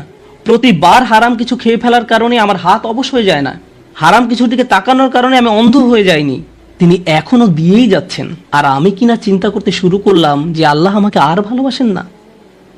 আল্লাহর সাথে আমার সম্পর্ক একসময় ভালো ছিল, কিন্তু এখন যেহেতু আমি খারাপ হয়ে গিয়েছি তাই ভালোবাসাও এখন হারিয়ে গেছে। তাহলে দোয়া করার কি অর্থ আছে? মনে রাখুন, আল্লাহর মতো কেউ আপনাকে ভালোবাসে না। আমি আমার সন্তান বা পিতামাতার প্রতি যে ভালোবাসা প্রদর্শন করি তা আল্লাহ তাআলা আমার ভেতরে দিয়েছেন। আমরা এমনি এমনি কাউকে ভালোবাসতে সক্ষম নই। ভালোবাসা আল্লাহর পক্ষ থেকে একটি উপহার। যদি আল্লাহর দুইটি সৃষ্টির মাঝে ভালোবাসা এত দৃঢ় হয়, আমাদের পক্ষে কল্পনাও করা সম্ভব নয় যে আমাদের জন্য আল্লাহর ভালোবাসা কত প্রগাঢ়, যে আমাদের জন্য আল্লাহর ভালোবাসা কত গভীর। কেউ এর বিপরীত বললে তার কথায় কান দিবেন না। একমাত্র যে মনে করে আল্লাহ তাকে ঘৃণা করে, তার কোনো আর আশা নেই, সে হলো শয়তান। সে তা বিশ্বাস করে। তার ক্ষমা চাওয়ার কোনো কারণ নেই, কারণ তার সকল আশা হারিয়ে গেছে আর সে নিজের সম্পর্কে এটা মেনে নিয়েছে। এখন আপনি যদি নিজের সম্পর্কে এরকম মনে করেন, তাহলে কার পথ আপনি অনুসরণ করছেন? একবার চিন্তা করে দেখুন। যদি আদম আলাইহিস সালাম জান্নাতে থাকা অবস্থায়, আর জান্নাতের চেয়ে উত্তম কোনো জায়গা তো আর আপনার পক্ষে থাকা সম্ভব নয়, তারপর তিনি একটি ভুল করলেন আর আল্লাহ আযজা ওয়া জাল্লা তাকে দুনিয়াতে পাঠিয়ে দিলেন। এখন আদম আলাইহিস সালাম যদি এরকম চিন্তা করতেন, আমার এত বড় একটা ডিমোশন হয়ে গেল, আমি কিভাবে আল্লাহর সাথে আবার কথা বলবো? আমি তাকে এত হতাশ করার পর কিভাবে কথা বলবো? কিন্তু আল্লাহ তাকে শিখিয়ে দিলেন কি করতে হবে, কিভাবে তার অন্তর আবার ঠিক করতে হবে। রব্বানা যালামনা আনফুসানা ওয়া ইল্লাম তাগফির লানা ওয়া তারহামনা লানাকুনান্না মিনাল খাসিরিন। জান্নাতের তুলনায় দুনিয়া তো কিছুই না। তিনি জান্নাত থেকে দুনিয়ায় এলেন, এত দূর নেমে আসা সত্ত্বেও এখনো তিনি আল্লাহর নিকটেই আছেন। এই শব্দগুলোই আল্লাহর সাথে তার সম্পর্ক আবার জুড়ে দিল। দোয়ার উপর আস্থা হারাবেন না। এত দূর নেমে আসা সত্ত্বেও এখনো তিনি আল্লাহর নিকটেই আছেন। আন্তরিকভাবে আল্লাহর কাছে কিভাবে দোয়া করবেন তার প্রস্তুতি এখনই শুরু করুন। মনে রাখুন, আল্লাহ আপনাদের সবার দোয়া শুনবেন। উজিবু দাওয়াতাদ দাঈ ইযা দান, এই ঘোষণাটি রমজান মাসের। আমি আহ্বানকারীটাকে সাড়া দেই যখন সে আমাকে ডাকে, এটা আল্লাহর অঙ্গীকার। আর আমি আপনি 1 নম্বর যে দোয়াটি করব তা হলো ক্ষমা চাওয়ার দোয়া। আল্লাহ আমাদেরকে এমন মানুষে পরিণত করুন যারা সত্যিকার অর্থে ক্ষমা চায়। আল্লাহ আমাদের। আজকের এই আলোচনাটি এই সপ্তাহে একজনের প্রশ্ন দ্বারা অনুপ্রাণিত। একজন আমার কাছে এসে বলল, বাল্যকাল থেকে আল্লাহ আযজা ওয়া জাল্লার সাথে তার গভীর সম্পর্ক ছিল। খুব অল্প বয়স থেকে সে আল্লাহর নিকট দোয়া করত, এমনকি কিশোরী বয়সেও তাহাজ্জুদ পড়ত, এমনকি কিশোরী বয়সেও। যখনই সে আল্লাহর নিকট কিছু চাইতো আল্লাহ তাকে তা দিত। এই ব্যক্তির আসলে খুব কঠিন এক জীবন ছিল। অল্প বয়সে বাবাকে হারান, কোনো ভাই নেই, এবং খুবই একাকিত্বের জীবন কাটিয়েছেন এবং সিদ্ধান্ত নিয়েছেন সত্যিকার অর্থে আল্লাহর উপর তাওয়াক্কুল করে থাকবেন। যখন সে এভাবে বড় হতে শুরু করলো, সে দেখতে লাগলো যখনই সে আল্লাহর কাছে কিছু চাইতো আল্লাহ অলৌকিকভাবে তার সকল প্রার্থনার জবাব দিত। যখনই সে আল্লাহর কাছে কিছু চাইতো আল্লাহ কখনো তার দুয়ার জবাব না দিয়ে থাকেননি। এভাবে সে আল্লাহর উপর নির্ভরতা এবং নৈকট্য বাড়িয়ে তোলে। যখনই তার কিছু দরকার হতো সে 2 রাকাত নামাজ পড়ে আল্লাহর কাছে তা চাইতো। তো তার আসলেই আল্লাহর সাথে খুব সুন্দর একটা কানেকশন ছিল। তাহলে এখানে প্রশ্ন কোথায়? প্রশ্ন আসে এই ব্যাপারটা থেকে যে সম্প্রতি তার জীবনে সে অপ্রত্যাশিত কিছু কঠিন সমস্যার মুখোমুখি হয়, তাই সে আল্লাহর প্রতি ইবাদতের পরিমাণ আরো বাড়িয়ে দেওয়ার সিদ্ধান্ত নিল, দুয়ার পরিমাণও বাড়িয়ে দিল, কারণ তার সমস্যা বৃদ্ধি পেয়েছে। সে ভাবলো সমস্যা যেহেতু বেড়েছে তাই আল্লাহর কাছে সমাধানের জন্য দুয়ার পরিমাণও বাড়াতে হবে। তাই সে এমনটা করলো। সে এত বেশি নামাজ পড়লো, এত বেশি পরিমাণে রোজা রাখলো যে জীবনে কখনো এত রোজা রাখেনি। আল্লাহর কাছে কাকুতি মিনতি করত, কান্নাকাটি করত, যেভাবে সে পূর্বে কখনো করেনি। কিন্তু সমস্যা আরো খারাপ হতে থাকলো, পরিস্থিতির কোনো উন্নতি হচ্ছে না। তখন সে মনে মনে ভাবতে লাগলো, মনে হয় আল্লাহ আমার উপর খুশি নয়, কারণ আগে আমি দোয়া করতাম আর সব দোয়ার উত্তর পেতাম। আমার আগে তো এই সমস্যা ছিল না। যখনই আমার কিছু দরকার হতো আল্লাহর দিকে ফিরতাম আর আল্লাহ আমার সমস্যার সমাধান করে দিতেন। কিন্তু এখন আমি দোয়ার পর দোয়া করেই যাচ্ছি, আল্লাহর কাছে ভিক্ষা চেয়েই যাচ্ছি, আমার সমস্যার কোনো সমাধান হচ্ছে না, শুধু আরো খারাপ হচ্ছে। এর কারণ কি হতে পারে? তার মাথায় এই ধারণা ঘুরতে থাকলো, নিশ্চয়ই আমি ভুল কিছু করেছি। আল্লাহ আর আমার দুয়ার জবাব দিচ্ছেন না, কারণ কোনো কারণে আমি অযোগ্য হয়ে পড়েছি। আল্লাহর ভালো মানুষের তালিকায় আমি আর নেই। আমি এই খুতবা দেওয়ার সিদ্ধান্ত নিয়েছি কারণ সমাজে এই ধরনের চিন্তা খুবই কমন, যা একজন মানুষের মাথা নষ্ট করে দিতে পারে। আমরা দোয়া করি আর আমরা আশা করতে থাকি আল্লাহ আজ্জা জাল্লা আমাদের একটা উত্তর দিবেন, আল্লাহ আমাদের সমস্যা সমাধান করে দিবেন। মূলত 2 ধরনের দোয়া আছে আমাদের অধিকাংশের জন্য। আমি এমন দোয়া সম্পর্কে কথা বলছি যা আমরা নিজেদের জন্য করি। এক প্রকার দোয়া হলো আমরা আমাদের বর্তমান সমস্যা সমাধানের জন্য দোয়া করি। আমাদের সমস্যা আছে, কিছু পরিস্থিতিতে আটকা পড়ে গেছি, আমরা চাই আল্লাহ আমাদের আরো খারাপ কোনো সমস্যায় পড়ে যাওয়া থেকে রক্ষা করুন, আমাদের ভালো যা আছে তা যেন তিনি রক্ষা করেন, ইত্যাদি। আর অবশ্যই আমরা আমাদের ভবিষ্যতের জন্য দোয়া করি, আমরা নিজেদের জন্য দোয়া করি, সন্তানদের জন্য দোয়া করি, এখন সবকিছু ভালো আছে, ইয়া আল্লাহ এভাবেই যেন থাকে। এই ধরনের দোয়াগুলো আমরা নিজেদের জন্য করে থাকি। যে বিষয়টির উপর আজ গুরুত্বারোপ করতে চাই, আগের একটি খুতবা এটা নিয়ে আমি কথা বলেছিলাম, কিন্তু আজকের খুতবাটি কিছুটা ব্যতিক্রম। এই জন্যই আমি মরিয়ম সালামুন আলাইহাকে বাছাই করেছি। শুরুতে সবাইকে একটা ব্যাপার স্মরণ করিয়ে দিতে চাই, আপনার দুয়ার উত্তর তাৎক্ষণিকভাবে পাওয়া যাক বা না যাক, এর সাথে আল্লাহ আপনার উপর সন্তুষ্ট আছেন কিনা তার কোনো সম্পর্ক নেই। এর কোনো সম্পর্ক নেই তার সাথে। এই দুইটার মাঝে কোনো সংযোগ নেই। আর যদি কোনো সংযোগ থাকতো তাও আপনি জানতেন না। কারণটা কি? আপনারা জানেন, আমরা সবাই জানি নূহ আলাইহিস সালামের কথা, যিনি খুবই স্নেহময়ী পিতা ছিলেন। তিনি দাওয়াত দিয়েছেন 950 বছর যাবত। কল্পনা করতে পারেন? আপনাদের কি মনে হয় তিনি তার সন্তানের জন্য দোয়া করেছেন? তিনি তার স্ত্রীর জন্য দোয়া করেছেন? নাকি তাদের ব্যাপারে কোনো পরোয়া করেননি? যিনি তার জাতির জন্য এতটা যত্নশীল হতে পারেন, তারা তাকে থুতু নিক্ষেপ করেছে, অপমান করেছে, তারপরেও তিনি আবারও তাদের কাছে গিয়েছেন। এভাবে 950 বছর যাবত। আপনাদের কি মনে হয় তিনি নিজের ছেলেকে উপেক্ষা করেছেন, নিজের স্ত্রীর কথা ভুলে গেছেন? তিনি তাদের জন্য বছরের পর বছর দোয়া করে গেছেন, তারা নিজেদেরকে পরিবর্তন করেনি। ব্যাপারটি কি এমন নয়? তিনি কি নিজেকে এভাবে দোষ দিয়েছেন যে মনে হয় আমার দাওয়াতটা ঠিক মতো হয়নি, তো আমার আর দোয়ার প্রতি কোনো গুরুত্ব দিচ্ছেন না? আলোচনাটা এভাবে শুরু করার কারণ হলো, ওই মানুষগুলো আমাদের চেয়ে অনেক উত্তম ছিলেন, তাদেরও একই রকম সমস্যা ছিল। এখানে এমন অনেক পিতামাতা আছেন যারা সন্তানদের জন্য প্রতিনিয়ত দোয়া করে যান, কিন্তু তারা দেখেন সন্তানরা ধর্ম ছেড়ে চলে যাচ্ছে, তারা অন্ধকার পথে হারিয়ে যাচ্ছে, আর তারা এটা নিয়ন্ত্রণ করতে পারছে না। নিয়মিত দোয়া করে যাচ্ছেন, কিন্তু দোয়ার কোনো উত্তর দেখা যাচ্ছে না। ফলে তারা হতাশ হয়ে পড়ছেন, আমি কি ভুল কিছু করেছি? আল্লাহ কেন উত্তর দিচ্ছেন না? আরে আপনি তো একা এমন পরিস্থিতিতে পড়েননি। আমাদের রাসূল সাল্লাল্লাহু আলাইহি সাল্লাম প্রচুর দোয়া করেছেন। আপনার কি মনে হয় না যে তিনি তার চাচার জন্য দোয়া করেছেন, তার পরিবারের জন্য দোয়া করেছেন? আপনার কি মনে হয় না তিনি আবু লাহাবের কথা বিবেচনা নেননি?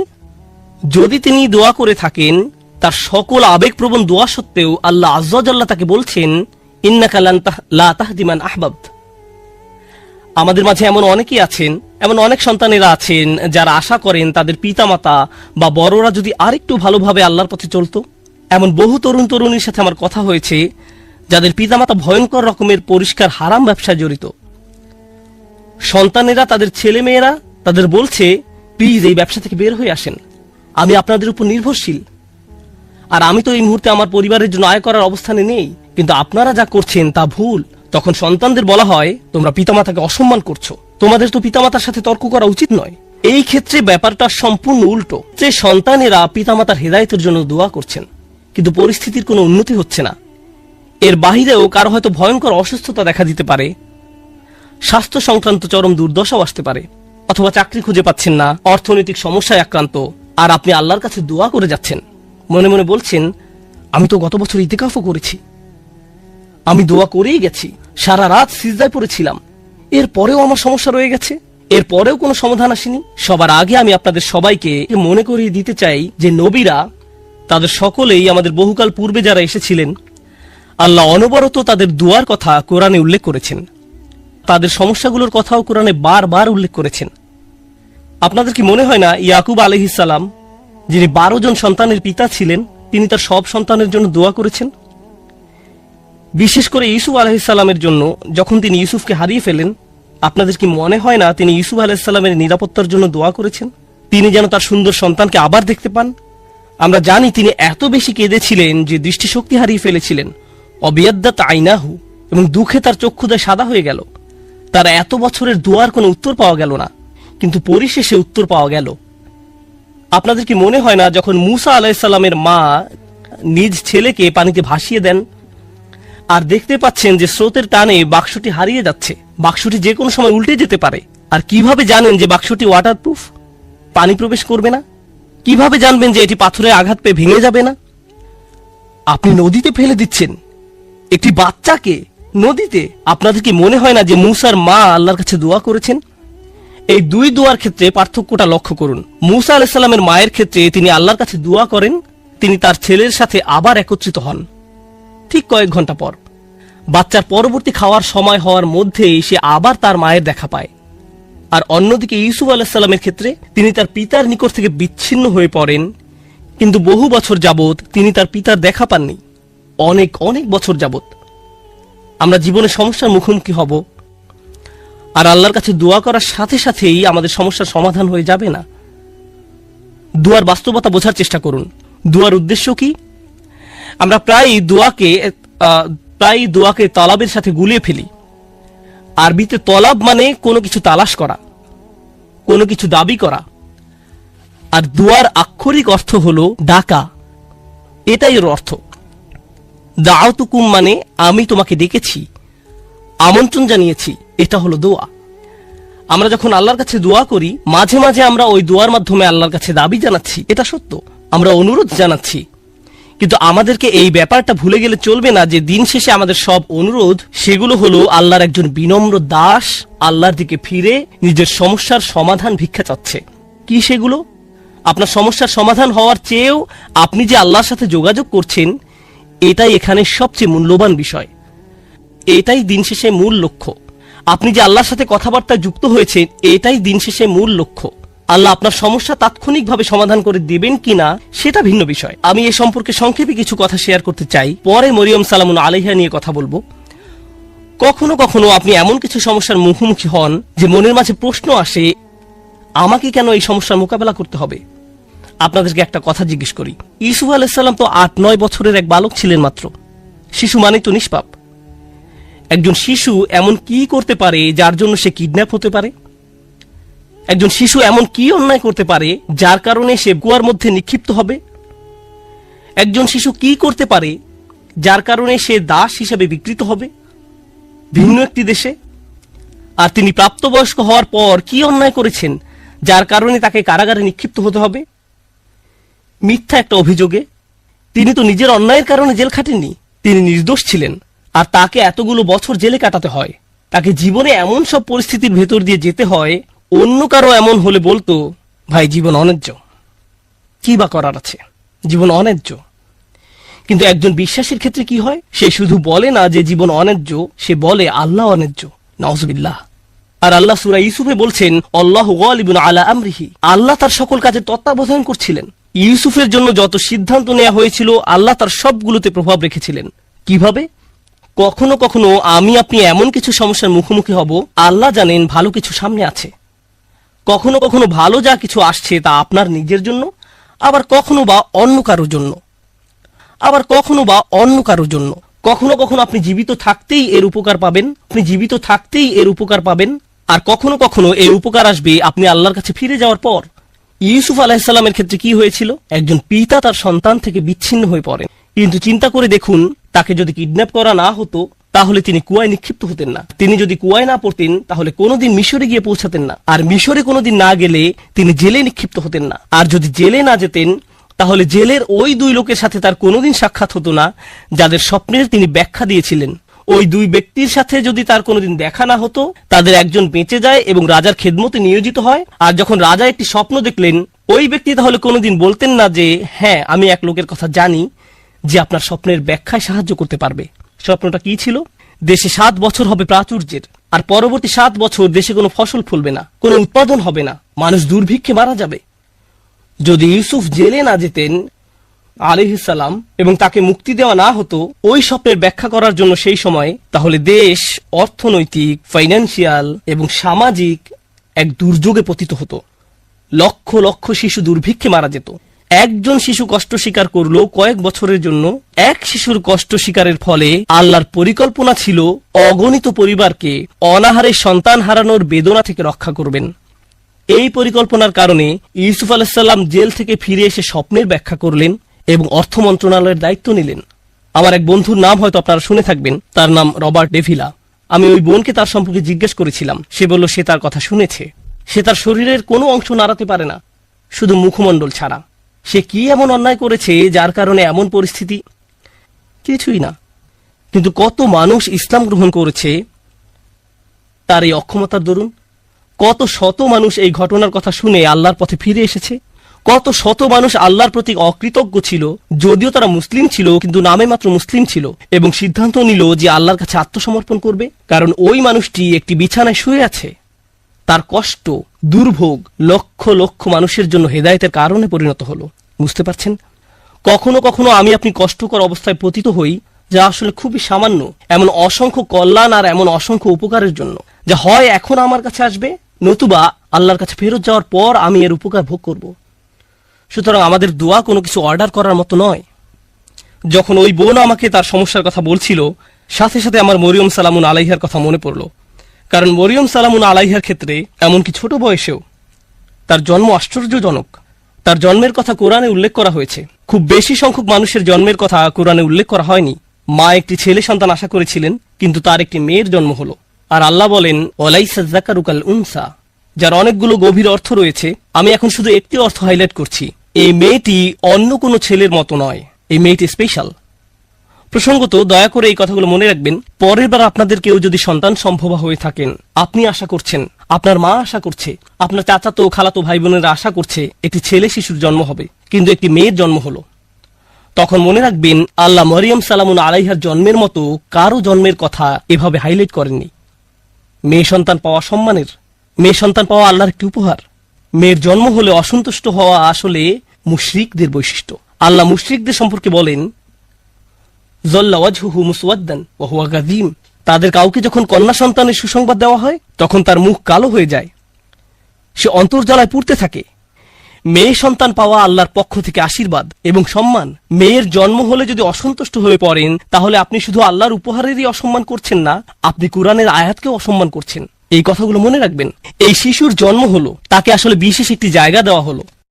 আর আল্লাহ তোমাদের জন্য তোমাদের থেকে জোড়া সৃষ্টি করেছেন, ওয়াজআলা লাকুম মিন আজওয়াজিকুম বানিন, এবং তোমাদের যুগল হতে তোমাদের জন্য সন্তান সৃষ্টি করেছেন, ওয়াহাফাদা, এবং যারা তোমাদের সেবায় নিয়োজিত। এর অর্থ নাতি নাতনিও হয়, একটু পরে নিয়ে কথা বলছি। তাহলে এর দ্বারা সন্তান সন্ততি এবং নাতি নাতনিও বোঝায়। ওয়ারাযাকাকুম মিনাত তাইয়্যিবাত, সকল উত্তম ও পবিত্র উৎস থেকে তিনি তোমাদেরকে রিজিক দিয়েছেন। আফাবিল বাতিলি মিনুন, এত সবকিছুর পরেও কি তারা ভিত্তিহীন বাতিল জিনিসের উপর বিশ্বাস করবে? অবিনিয়ামাতিল্লাহি হুম ইয়াকফুরুন, আর আল্লাহর অনুগ্রহকে তারা অস্বীকার করবে। এই আয়াতটি মূলত আল্লাহ আযজা ওয়া জাল্লার পক্ষ থেকে একটা গভীর অর্থপূর্ণ বার্তা। আমি আশা করছি যে কয়েক মিনিট আপনাদের সাথে ব্যয় করব। এই সময়ে অন্তত আমরা আয়াতের কিছু অংশ নিয়ে আলোচনা করতে পারবো, নিশ্চিতভাবে সবকিছু না। কোরআনের বিভিন্ন স্থানে আল্লাহ আমাদের প্রতি তার অনুগ্রহের কথা জানিয়েছেন। তিনি আমাদের চারপাশে যে সুন্দর সুন্দর জিনিসগুলো সৃষ্টি করেছেন, যা আমাদের সেবা দিয়ে যাচ্ছে বা কল্যাণে আসছে, আর আমাদের উচিত এগুলো নিয়ে ভাবা এবং এগুলোর জন্য আল্লাহর নিকট কৃতজ্ঞ হওয়া। স্পষ্টত এই আয়াতের মূল কথাও আল্লাহর প্রতি কৃতজ্ঞ হওয়া, কারণ আয়াতটি শেষ হয়েছে একথা বলে অবিনিয়ামাতিল্লাহি হুম ইয়াকফুরুন, যে তারা আল্লাহর অনুগ্রহের প্রতি কৃতজ্ঞ। যদি এখান থেকে একটু পেছনে এসে লক্ষ্য করেন তাহলে বুঝতে পারবেন এই আয়াতে যা কিছু বর্ণিত হয়েছে সবকিছুর জন্য আমার আল্লাহর প্রতি কৃতজ্ঞ হওয়া উচিত। তাহলে স্পাউস, স্বামী এবং স্ত্রী, সন্তান, নাতি নাতনি ছাড়িয়ে আরো যারা আছে, একটু পরে এ নিয়ে কথা বলছি, আমার জীবনের সকল মানুষের জন্যই আমার কৃতজ্ঞ হওয়া উচিত। এটা তো দেখা যাচ্ছে বিশাল একটা চ্যালেঞ্জ, কারণ একটা আপেলের জন্য কৃতজ্ঞ হওয়া খুব সহজ, একটা গাড়ির জন্য কৃতজ্ঞ হওয়া খুব সহজ, কারণ গাড়িটা আপনি যা চান তাই করে। আবার খাবারের জন্য কৃতজ্ঞ হওয়া অনেক সহজ, কারণ এটি আমাদের সাথে সাথে পুষ্টি যোগায়। আপনার চাকরির জন্য কৃতজ্ঞ হওয়া সহজ, কারণ দিন শেষে আপনি বেতন পাচ্ছেন। কাপড়ের জন্য কৃতজ্ঞ হওয়া সহজ, এটি আমাদেরকে ঢেকে রাখে এবং ক্ষতিকর জিনিস থেকে সুরক্ষা দেয়। তো এমন সব জিনিসের জন্য কৃতজ্ঞ হওয়া খুবই সহজ, যেসব জিনিসের সুবিধা আমি তাৎক্ষণিকভাবে প্রত্যক্ষ করি, কিন্তু আমি বুঝতে পারছি না স্বামী, স্ত্রী, সন্তান এদের জন্য কিভাবে কৃতজ্ঞ হব। মানে বিষয়টা বেশ জটিল আকার ধারণ করতে পারে। সিরিয়াসলি, আপনি তাদেরকে দেখেছেন? তারাও আশীর্বাদ। আপনি আমার বাবাকে চেনেন, উনিও কি আশীর্বাদ? আমার বাচ্চাদের কখনো দেখেছেন তারা কিভাবে আমার সাথে কথা বলে জানেন? তারা আমার জন্য অনুগ্রহ। এদের জন্য আমার কৃতজ্ঞ হওয়া উচিত। আমার জন্য আয়াতের অর্থ বলে দেওয়াটা খুব সহজ। এই যে আল্লাহ চান আমরা যেন কৃতজ্ঞ হই আমাদের স্বামী বা স্ত্রীর জন্য, সন্তানদের জন্য, নাতিনাতনিদের জন্য। প্রসঙ্গত এখানে আরো জটিল এবং মজার একটা ব্যাপার আছে। হাফাদাহ নাতিনাতনি অর্থে ব্যবহৃত হয়। প্রকৃতপক্ষে এটি হাফিদের প্রচলিত বহুবচন। হাফিদ একবচন মানে নাতি, বহুবচন আহফাদ এবং হুফাদা, যার অর্থ নাতি নাতনিরা। আর হাফাদা সম্পর্কে আত-তাবারি সহ অনেকে বলেন কুল্লু মান ইউইন ওয়া ইয়াখদিম, অর্থাৎ যারাই আপনার কোনো কাজে এসেছে, যাদের সাহায্য পেয়েছেন আপনার বৈবাহিক আত্মীয়তার কারণে, এমন প্রত্যেকে যারা আপনাকে সাহায্য করেছে বা যাদের সাথে আত্মীয়তার বন্ধনে যুক্ত হয়েছেন বিয়ে করার কারণে, তারাই মূলত হাফাদায়ের অন্তর্ভুক্ত। তাই অনেক আগেই মুজাহিদ শ্বশুরবাড়ির আত্মীয়দের হাফাদায়ের অংশ বলেছেন। তাহলে এই যে কোরআনে শ্বশুরবাড়ির আত্মীয়দের নিয়েও আয়াত আছে, কারো মনে যদি জিজ্ঞাসা থাকে এ নিয়ে, ব্যাপারটা আরো জটিল আকার ধারণ করে, কারণ শ্বশুরবাড়ির আত্মীয়দের নিয়েও আমাদের কৃতজ্ঞ হওয়ার কথা। কি সিরিয়াসলি এই মানুষগুলোর জন্য এত কিছু সহ্য করার পর এদের জন্য কিনা আমাকে কৃতজ্ঞ হওয়া উচিত? এ কারণে যখন আমি বলি আমরা একটি আয়াত পড়তে পারি, অনুবাদ পড়তে পারি এবং সামনে এগিয়ে যেতে পারি, অথবা থেমে গিয়ে বলতে পারি একটু থামুন, কি এটা আমার ব্যাপারে বলছে? এটা নিশ্চয়ই অন্য কারো সম্পর্কে বলছে। তাদের নিশ্চয়ই এমন সন্তানরা আছে যাদের জন্য তাদের কৃতজ্ঞ হওয়া উচিত, কারণ তাদের বাচ্চারা ভালো। তাদের বাচ্চারা আমারগুলোর মতো নয়। তাদের জীবনসঙ্গী নিশ্চয়ই তাদের অনেক প্রশান্তি দেয়, আমার জীবনসঙ্গী নয়।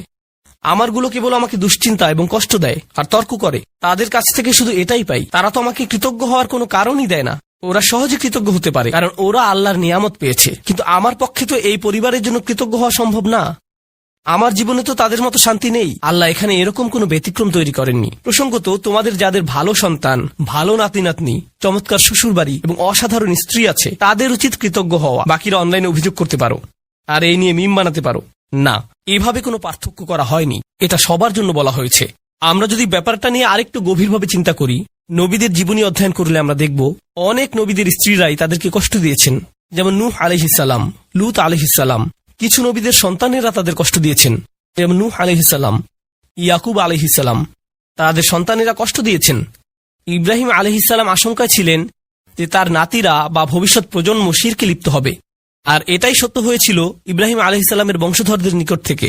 তো এগুলো সবই বাস্তবতা। আল্লাহর চাইতে বাস্তবতা সম্পর্কে বেশি কেউ জানে না, আর সেই রবই এই আয়াতের শেষে আমাদের কৃতজ্ঞতা প্রকাশ করতে বলেছেন। তাই আজকের খুতবায় প্রথমে আমি আপনাদের কাছে ধাঁধার মতো প্রায় ব্যাপারটা বর্ণনা করতে চাচ্ছি, কিভাবে আমরা এর সমাধান করব বা কিভাবে আমরা এর প্রকৃত অর্থ বুঝব। কারণ আল্লাহ আজ্জা ওয়া জাল্লা আমাদের আদেশ করছেন বা তিনি মূলত অভিযোগ করছেন যে আফালা ইয়াতাদাব্বারুনাল কুরআন আম আলা কুলুবিন আকফালুহা, তারা কি কোরআন নিয়ে গভীরভাবে চিন্তা করে না, নাকি তাদের অন্তরে নিজস্ব তালা পড়ে গেছে যে যদি আল্লাহ যা বলেছেন তা নিয়ে চিন্তা করতে অপারগতা জানাই এবং গভীরভাবে না ভাবি, তাহলে সম্ভবত আমার অন্তরে হয়তো এখনো কোনো তালা পড়ে আছে। হয়তো আমি মন দিয়ে বিষয়টা ভাবছি না, নিজের জীবনে এর বাস্তব প্রয়োগ ঘটাচ্ছি না, ফলে এর গভীর অর্থ আমি বুঝতে পারছি না। আমি দোয়া করছি আমরা তার আয়াত নিয়ে গভীরভাবে চিন্তা করার সময় তিনি যেন আমাদের সবার অন্তরের তালা খুলে দেন। এখন আসুন আমরা আবার আয়াতে ফিরে যাই, এর শেষাংশে একটু মনোযোগ দিই। তিনি বলেছেন আফা বিল বাতিলি ইউমিনুন ওয়া বিনিআমাতিল্লাহি হুম ইয়াকফুরুন, তারা কি মিথ্যায় বিশ্বাস করবে? আশ্চর্যজনক একটা বাক্য, তারা কি মিথ্যায় বিশ্বাস করবে? এমন আয়াতের ক্ষেত্রে আপনি কল্পনা করতেন যদি আয়াতের শুরুটা শিরক বা মিথ্যা প্রভু নিয়ে হতো এবং বলা হতো যে তারা আল্লাহ ছাড়া অন্য কারো ইবাদত করে, এরপর তারা বাতিলে বিশ্বাস করে। এমন একটি জায়গায় আলোচনাটি যথোপযুক্ত ছিল, কিন্তু আলোচনাটি এরকম নয়। কথাটা এমন ছিল যে তিনি তোমাদের মধ্য থেকে তোমাদেরকে দিয়েছেন স্ত্রী, সন্তান, নাতি নাতনি, শ্বশুরবাড়ি, বড় পরিবার এবং যারা তোমাদের সহযোগিতা করে এসব, এবং তারপর বলা হলো এরপরও কি তারা বাতিলকে বিশ্বাস করবে? সুবহানাল্লাহ, এ কথাটা এখানে কেন? তো আরেকটা ধাঁধা, আমি একটা ধাঁধার উপর আরেকটা ধাঁধা যোগ করছি, তাই না? তারা কি মিথ্যায় বিশ্বাস করবে? এখানে মিথ্যার বিপরীত হলো সত্য, তাই না? আফাবিল বাতিলি ইউমিনুন অবিল হাক্কি হুম ইয়াকফুরুন। তারা কি মিথ্যায় বিশ্বাস করবে আর সত্যকে অস্বীকার করবে? কারণ মিথ্যার বিপরীত হলো সত্য। কিন্তু আল্লাহ সত্য শব্দটি বলেননি, বরং তিনি বলছেন আল্লাহর অনুগ্রহ। তিনি আল্লাহর অনুগ্রহ বলছেন এর পরিবর্তে। আর যদি আপনি আল্লাহর অনুগ্রহ শব্দটির বিপরীত শব্দ নেন, নাকবা, তখন এর অর্থ দাঁড়াবে তারা কি কাঠিন্যতায় বিশ্বাস করবে? তারা কি এমন জিনিসের উপর ঈমান আনবে যা তাদেরকে কষ্ট দেয়, মাসায়েব? আর তারা কি আল্লাহর অনুগ্রহ অস্বীকার করবে? হয় আপনি সত্যের বিপরীতে মিথ্যা বলবেন, না হয় অনুগ্রহের বিপরীতে কষ্ট। অথচ আল্লাহ কিন্তু এভাবে বলেননি, তিনি এগুলোকে একত্রিত করেছেন। আর আয়াতের মূল অর্থ বোঝার জন্য আমরা এখান থেকেই শুরু করব। সচরাচর ভাষা ব্যবহারে আমরা কোনো শব্দের সরাসরি বিপরীত শব্দ ব্যবহার করি, দিন রাত, ভালো মন্দ, এগুলো সরাসরি বিপরীত। কিন্তু কোরআনে আল্লাহ মাঝে মাঝে একটু জটিল বিপরীত ব্যবহার করেন। তিনি এভাবে বলেন না যে এর বিপরীত বি। তিনি বিপরীত বোঝাতে এমন ভিন্ন আঙ্গিকে আমাদের চিন্তা করান যা একমাত্র তিনিই পারেন। এখানে আল্লাহ আপনাকে আমাকে শেখাচ্ছেন যে এ আয়াতে মিথ্যার বিপরীত হল আল্লাহর অনুগ্রহ, সত্য নয়। আর আল্লাহর অনুগ্রহ মূলত সত্যের বিকল্প হিসাবে ব্যবহৃত হয়। এই ধারণাটি খুবই শক্তিশালী। সত্যের আরবি হল হক, আবার হক এর অর্থ উদ্দেশ্যপূর্ণ। তাই হক অর্থ কেবল সত্য নয়, উদ্দেশ্যপূর্ণও হয়। যেমন আল্লাহ বলেন খালাকাস সামাওয়াতি ওয়াল আরদা বিল হক, তিনি বিশেষ উদ্দেশ্যে আকাশসমূহ এবং পৃথিবী সৃষ্টি করেছেন। এখানে উদ্দেশ্য বোঝাতে কোন শব্দটি এসেছে? সত্য, হক। সুতরাং হক শব্দের দুইটি দিক আছে। তো আসুন এই আয়াতটি এই দৃষ্টিকোণ থেকে চিন্তা করি। এই যে আমার অবাধ্য সন্তানেরা, আমার ছেলে আমার সাথে তর্ক করে, আমার মেয়ে আমার সালামের জবাব দেয় না, আমার নাতিরা আমাকে ভুলে গেছে, আমার স্ত্রী আমাকে কেবল অসম্মান করে, আর অন্যদের কাছে আমার দুর্নাম করে বেড়ায়। আল্লাহ বলছেন তিনি এই সব কিছুই দেখছেন, আর আমি দেখি সমস্যা। কিন্তু আসলে এরকম জটিল সম্পর্কের মধ্যেও একটা নিয়ামত আছে, আর সেই নিয়ামত বা কল্যাণ তাদের কাছ থেকে আসছে না। এই কল্যাণ কেবলই আল্লাহর কাছ থেকে আসে। তাদের কাছ থেকে শুধু কষ্ট আসে, কিন্তু সেই কষ্টের পেছনে যে প্রজ্ঞা, যে কল্যাণ আছে, তা শুধুমাত্র আল্লাহর পক্ষ থেকেই আসে। তাই আল্লাহ বলেননি অবিনিয়ামাতি হুম ইয়াকফুরুন, তিনি বলেছেন অবিনিয়ামাতিল্লাহি হুম ইয়াকফুরুন। তিনি নিয়ামাকে তার নিজের সাথে সম্পৃক্ত করেছেন। তিনি নিয়ামতকে যুক্ত করেননি তাদের সাথে, করেছেন নিজের সাথে। তাই আমরা এখন গভীরভাবে চিন্তা শুরু করা উচিত। পরিবারের ভেতর যত ঝামেলাপূর্ণ কথাবার্তা হয়, যত ঝামেলাপূর্ণ পরিস্থিতি আমাকে মোকাবেলা করতে হয়, সবগুলো নিয়ে। তাই আমরা একটু পেছনে সরে এসে আমাদের দৃষ্টিভঙ্গি বদলাবো নিজেদের পরিবার নিয়ে। কারণ এই আয়াতটি আমাদের বৃহত্তর পরিবার সম্পর্কেই। মূলত বেশিরভাগ মানুষের ক্ষেত্রেই যদি জীবনের কিছু নিয়ে অভিযোগ করার থাকে, অর্থনৈতিক বা স্বাস্থ্যগত ব্যাপার ছাড়া, যদি তাদের জীবনে কোনো মানুষ নিয়ে অভিযোগ করার থাকে, সেই মানুষটি সম্ভবত নিজ পরিবারের কেউ। জীবনের অধিকাংশ নাটকের অবস্থান এখানে। জীবনের সকল চাপের উৎপত্তি এখান থেকেই। ফোন আসলে ফোনের কাছে যাবার আগেই আপনি বলে ওঠেন আল্লাহ তার কল যেন না হয়। মনোবল শক্ত করে নিচ্ছেন আগে থেকেই। অথবা কোনো বিয়েতে বা অনুষ্ঠানে গিয়ে আপনি ভালো সময় কাটাচ্ছেন, হঠাৎ আপনার স্ত্রী আপনার দিকে তাকালো বা আপনি তার দিকে তাকালেন। স্ত্রী ভাবতে লাগলো ওহো আজকে আমার খবর আছে। বাড়ি ফেরার জন্য গাড়িতে ওঠা মাত্রই তিনি বকাঝকা শুরু করবেন, পরিস্থিতি ভালো মনে হচ্ছে না। পরবর্তী ঝগড়া শুরু হওয়ার আগেই যেন দাঁতে দাঁত চেপে প্রস্তুতি নেওয়া শুরু করলেন। জানেন, সম্ভবত ব্যাপারটাকে অন্য দৃষ্টিকোণ থেকেও দেখা যায়। সম্প্রতি আমাকে একজন একটা প্রশ্ন করেছেন। আজকের আয়াতটি ভালোভাবে বোঝার জন্য এটি একটা উদাহরণ হতে পারে। মা আর মেয়ের মধ্যে ফোনে কথা হচ্ছে। মা বলছে জানো তোমার অমুক কাজিন, আমরা তার নাম দিলাম কাজিন এ, তোমার কাজিন এ সবসময় কাজিন বি সম্পর্কে বাজে কথা বলে। তার সমস্যাটা কি? কেন সে সারাক্ষণ কাজিন বি সম্পর্কে মন্দ কথা বলে? মেয়ে বলল এটা নিয়ে চিন্তা করো না মা, সে তার ভালো ভালো আমলগুলো তাকে দিয়ে দিচ্ছে। কারণ কারো পেছনে কটু কথা বললে আখিরাতে নিজের ভালো কাজগুলো তাকে দিয়ে দিতে হবে। তাই এ নিয়ে কোনো চিন্তাই করো না মা। মেয়েটি আমাকে জিজ্ঞেস করলো আমি যখন এভাবে বলি, এভাবে বলা কি ঠিক? আমি এই কথোপকথনটি শোনার পর বললাম আচ্ছা তোমরা যখন এভাবে আলোচনা করছো যে কাজিন এ এরকম খারাপ কাজ করছে, তোমরাও তো তখন গীবত করে ফেলছো, কাজটা উল্টা হয়ে গেল না? এরপর আছে আরেক সমস্যা, তুমি কি অতি সহজেই বলে ফেলছো না যে চিন্তা করো না, আমরা আখিরাতে তার কাছ থেকে নিয়ে নিব? কেউ যদি তোমার সারা জীবনের সঞ্চয় কেড়ে নিতে চায়, এখনই তোমার বাড়িতে এসে তোমার গাড়ির চাবি, ক্রেডিট কার্ডস, ব্যাংক পাসওয়ার্ড নিয়ে নেয় আর বলে বের হয়ে যাও, তখন তো বলবে না যে চিন্তা করো না, আমরা আখিরাতে নিয়ে নিব। তুমি তো এই জীবনের জিনিসগুলোই ছেড়ে দিতে পারো না। আর এত অনায়াসে তোমার কাজিনের আখিরাত ছেড়ে দিচ্ছ? কোনো সমস্যা নেই, আমরা শেষ বিচারের দিন নিয়ে নিব। হয়তো আমরা একটু পেছনে সরে এসে বলতে পারতাম, না, নিশ্চয়ই এই বিরোধের কোনো কারণ আছে, আমাদের এই চ্যালেঞ্জটাকে নিয়ে একটু নিয়ামতে পরিবর্তন করে ফেলতে হবে। কারণ আল্লাহ এই সম্পর্কগুলোকে বলেছেন নিয়ামত। আমার ছেলে, আমার কাজিন, আমার পরিবার, আমার শ্বশুরবাড়ি, এগুলো কেবল আছে মানেই নিয়ামত নয়, কেবল তাদের থাকাটাই নিয়ামত নয়। স্পষ্ট রূপেই এখানে শুধু তাদের বর্তমান থাকার কথাই বলা হচ্ছে না, তাদের সম্পর্কটা আমার সাথে কতগুলো অভিজ্ঞতার সমষ্টি, কতগুলো কথোপকথন এবং আদান প্রদানের সমষ্টি। কিভাবে আমি একে একটি নিয়ামতে পরিণত করব? মা, কখনো জানতে চেয়েছো আমার কাজিনের এত রাগ কেন? নিশ্চয়ই কিছু ঘটেছিল। কখন ঘটেছে? ও, তোমার মনে আছে ওই বিয়ের কথা, যেখানে অমুক অমুক ব্যাপারগুলো ঘটেছিল? ও, তখন থেকেই সমস্যার শুরু। আমরা হয়তো তাদের দুজনকে নিয়ে একসাথে বসতে পারি এবং সমস্যাটার একটা সমাধান করতে পারি। আমরা হয়তো সমস্যাটার সমাপ্তিতে সাহায্য করতে পারি, এটাকে আরো বড় করার পরিবর্তে। এই নিয়ে পেছনে কথা না বলে, অভিযোগ না করে আমরা হয়তো সমাধানের একটা অংশ হতে পারি, যেন পরিবারটি আত্মীয়তার সম্পর্কের মাঝে যে নিয়ামত লুকিয়ে আছে তার অভিজ্ঞতা লাভ করতে পারে। আপনার পরিবারে যে মানুষগুলোর আগমন ঘটে, আমার পরিবারে যে মানুষগুলোর আগমন ঘটে, ভালো হোক বা মন্দ, আল্লাহ একটা উদ্দেশ্যকে সামনে রেখেই তাদেরকে আমাদের জীবনে পাঠিয়েছেন। তার সব কাজে উদ্দেশ্য থাকে। মাঝে মাঝে আপনি আপনার ভাইকে দেখে ভাবেন, তুমি কিভাবে আমার ভাই? কখনো কখনো কিছু মানুষ তাদের বাবা মাকে দেখে ভাবে, সিরিয়াসলি তোমরা আমার বাবা মা? তোমাদের সাথে আমার তো কোনো মিলই নেই, কিভাবে তোমরা আমার মা বাবা? আপনি অবাক হয়ে ভাবেন, আমরা যদি একই পরিবারে না হতাম, আমার মনে হয় না তোমাদের সাথে আমি কিছু করতাম বা করার ইচ্ছা করতাম। কিন্তু আল্লাহ মানুষকে বিশেষ উদ্দেশ্যে একত্রিত করেন। তিনি ভালো করেই জানেন কাকে কার পরিবারে রাখতে হবে এবং কাকে কার সাথে জেনেটিক্যালি সংযুক্ত করতে হবে। এমনকি তিনি আপনার শ্বশুরবাড়ির ব্যাপারেও প্ল্যান করে রেখেছেন। ইন্না লিল্লাহি ওয়া ইন্না ইলাইহি রাজিউন। এর জন্যও তিনিই পরিকল্পনা করে থাকেন। এখন সবকিছুকে একটা বড় পরীক্ষা মনে হতে পারে, কিন্তু আমি যদি নির্দিষ্ট একটি দৃষ্টিকোণ থেকে আয়াতটি নিয়ে চিন্তা করি, আমাকে এখানে আশীর্বাদ খুঁজে পেতে হবে। আমি এখানে আশীর্বাদ খুঁজে পাবো না যদি আমি সবকিছুকে উদ্দেশ্যপূর্ণ দৃষ্টিতে না দেখি। সম্ভবত এই ঝগড়ার পেছনের উদ্দেশ্য আমাকে খুঁজে বের করতে হবে এবং সঠিক কাজটি করতে হবে, সঠিক কথাগুলো বলতে হবে, যেন এই বিরোধের নিষ্পত্তি হয়। আল্লাহ এমন মানুষদের নিয়ে কথা বলেছেন যারা সত্যিই তাকে বিশ্বাস করে। তিনি তাদের সম্পর্কেও বলেন যারা বিপরীতে ফাসাদ তৈরি করে। তিনি বলেন, তারা ছিন্ন করে ফেলে আল্লাহ যা অবিচ্ছিন্ন রাখার নির্দেশ দিয়েছেন। পারিবারিক বন্ধনগুলো অটুট রাখা সত্যিই কঠিন। স্বামী স্ত্রীর সম্পর্ক মজবুত রাখা কঠিন। সন্তান সন্ততিদের মাঝে বন্ধন বজায় রাখা কঠিন। ভাই বোনদের মাঝে রাগারাগি তীব্র আকার ধারণ করতে পারে। পিতামাতা এবং সন্তানদের মাঝেও রাগারাগি তীব্র আকার ধারণ করতে পারে।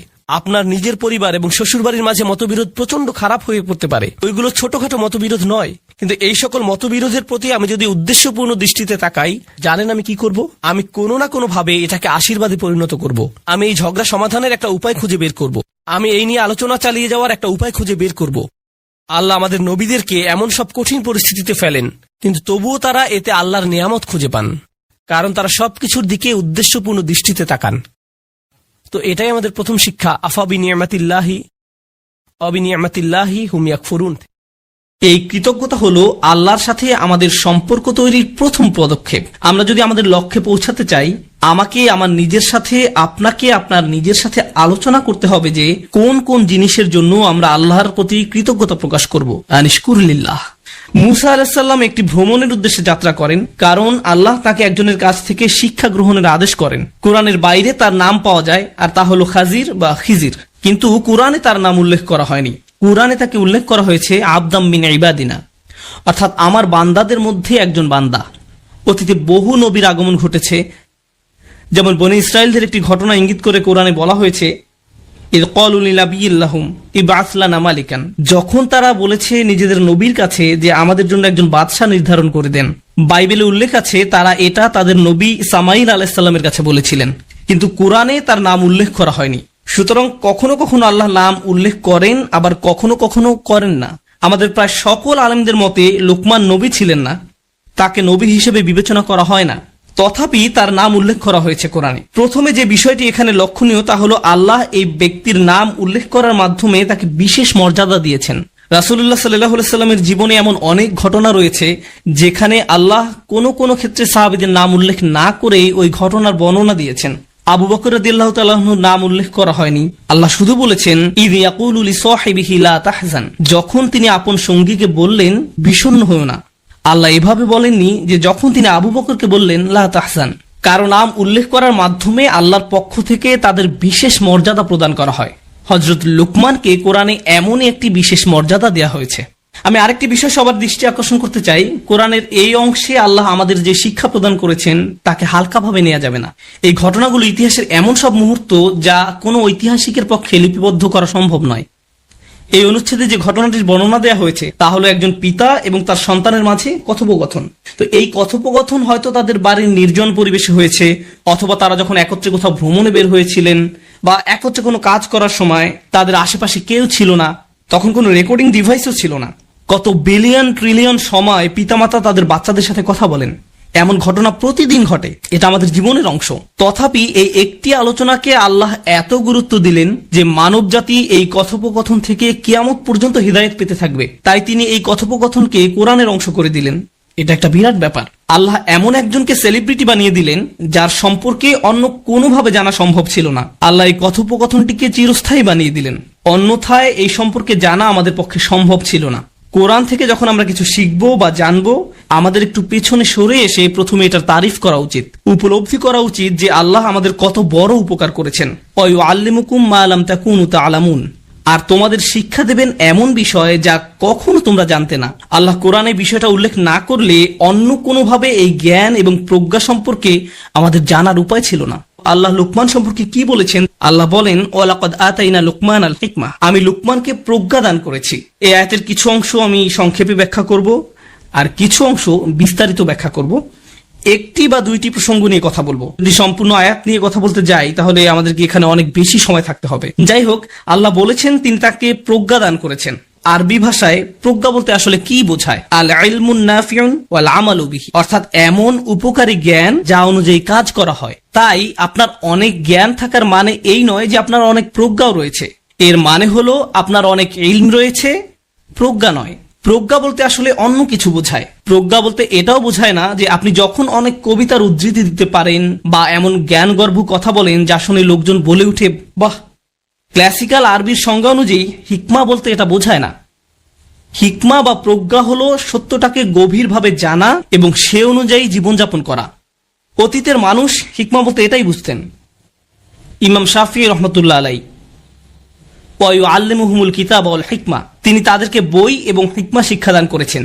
তিনি এই আয়াতে হিকমা বলতে রাসূল সাল্লাল্লাহু আলাইহি ওয়াসাল্লামের সুন্নাহকে বোঝাতেন, কারণ সুন্নাহ হলো কোরআনের জ্ঞানের বাস্তব প্রয়োগ। তাই তিনি এই কানেকশনটি সহজেই বুঝতে পারলেন, আর তাই তার মতে হিকমা হলো সুন্নাহ। যাই হোক, আল্লাহ বলেন আমি লোকমানকে প্রজ্ঞা দান করেছি। তার যে শুধু জ্ঞান ছিল তা নয়, তিনি সে অনুযায়ী তার জীবনও পরিচালনা করতেন। এরপর আল্লাহ এই মানুষটির সম্পূর্ণ জীবনের একটি সারাংশ তুলে ধরেন। অর্থাৎ একজন মানুষের উপকারী জ্ঞান থাকার মানে কি? এই সব কিছুর সারাংশ হলো আনিশকুর লিল্লাহ, আল্লাহর প্রতি কৃতজ্ঞ হও। আরবি বাক্যের ধরন অনুযায়ী বাক্যটি এমন হওয়ার কথা ছিল ওয়ালাকাদ আতাইনা লুকমান আল হিকমা আন ইয়াশকুরা লিল্লাহ, কিন্তু এখানে আনিশকুর লিল্লাহ বলে আমর বা আদেশের দিকে তাৎক্ষণিক প্রত্যাবর্তন করা হয়েছে, আল্লাহর প্রতি কৃতজ্ঞ হও। যেন এখানে একটি আদেশ দেওয়া হয়েছে। অর্থাৎ লোকমান এমন একটি জীবন অতিবাহিত করেছেন যেখানে তিনি বারবার নিজেকেই নিজে বলেছেন আল্লাহর প্রতি কৃতজ্ঞ হও, আল্লাহর প্রতি কৃতজ্ঞ হও। আল্লাহ তাকে এমন প্রজ্ঞা দিয়েছেন যে তিনি নিজেই নিজেকে বলতেন আল্লাহর প্রতি কৃতজ্ঞ হও। বাক্যটি আদেশ সূচক। যারা নাহু জানেন তাদের জন্য বলছি, এটা গুরুত্বপূর্ণ। কেননা আমরা জীবনে এমন পরিস্থিতিতে পড়তে পারি যখন আমরা শুধু আমাদের সামনের সমস্যাগুলোর দিকেই তাকাবো। আল্লাহ বলেন লাকাদ খালাকনাল ইনসানা ফি কাবাদ, আল্লাহ মানুষকে সমস্যা, চাপ, হতাশা, উদ্বেগের মধ্যে নিমজ্জিত করেই সৃষ্টি করেছেন। আমাদের চারপাশ সমস্যায় পরিপূর্ণ। আর যখন আমরা এরকম সমস্যায় পড়ি তখন আমাদের সম্মুখের নেতিবাচক বিষয়গুলো নিয়ে আমরা আচ্ছন্ন হয়ে পড়ি। ঠিক সে সময় কৃতজ্ঞ হওয়ার মতো কোনো কিছু আমরা খুঁজেই পাই না। এটা অসম্ভব হয়ে পড়ে। নেতিবাচক বিষয়গুলো নিয়ে আচ্ছন্ন থেকে একই সময়ে আপনার পক্ষে কৃতজ্ঞ হওয়া একেবারে অসম্ভব। এই দুইটা বিষয় একসাথে অবস্থান করতে পারে না।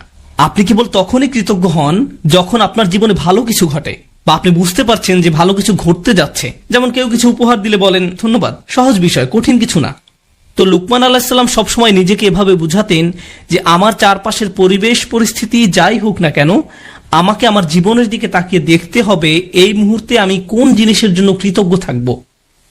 আল্লাহ আযজা ওয়া জাল্লা আমাদের বলছেন ইন্নাল ইনসানা লাযালুমুন কাফফার, নিশ্চয়ই মানুষ অত্যন্ত অন্যায়কারী, অকৃতজ্ঞ। কোন দিক থেকে আমরা চরম অকৃতজ্ঞ? আমরা সর্বাবস্থায় অভিযোগ করার কোনো না কোনো একটা কারণ খুঁজে পাই।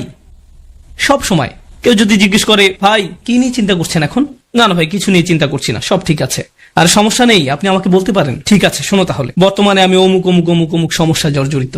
এভাবে আপনার সমস্যাগুলোর একটা বিশাল লিস্ট ধরিয়ে দিবেন তাকে। যেমন এখানকার পরিবেশ মারাত্মক গরম, আমি ক্যালিফোর্নিয়াতে বাস করতাম, এখন টেক্সাসের আবহাওয়া খুবই গরম, টাকার সমস্যা, স্বাস্থ্যকেন্দ্রিক সমস্যা, ব্যক্তিগত সমস্যা, শিক্ষা চাকরি এই নিয়ে সমস্যা, এভাবে নানান রকমের সমস্যার কথা আমরা তুলে ধরি। এভাবে চিন্তা না করে আপনি যদি একটু থেমে নিজেকে প্রশ্ন করেন, এই মুহূর্তে আমি কোন কোন বিষয়ের জন্য কৃতজ্ঞ থাকতে পারি, এটা আসলে কঠিন একটা অনুশীলন। আমি এই মুহূর্তে কিছুই চিন্তা করতে পারছি না। ইসলাম সম্পর্কে আপনার যতই জ্ঞান থাকুক না কেন, আপনার যত বড় দাড়ি থাকুক না কেন, বা আপনি যত শক্ত হিজাবই পরিধান করেন না কেন, এই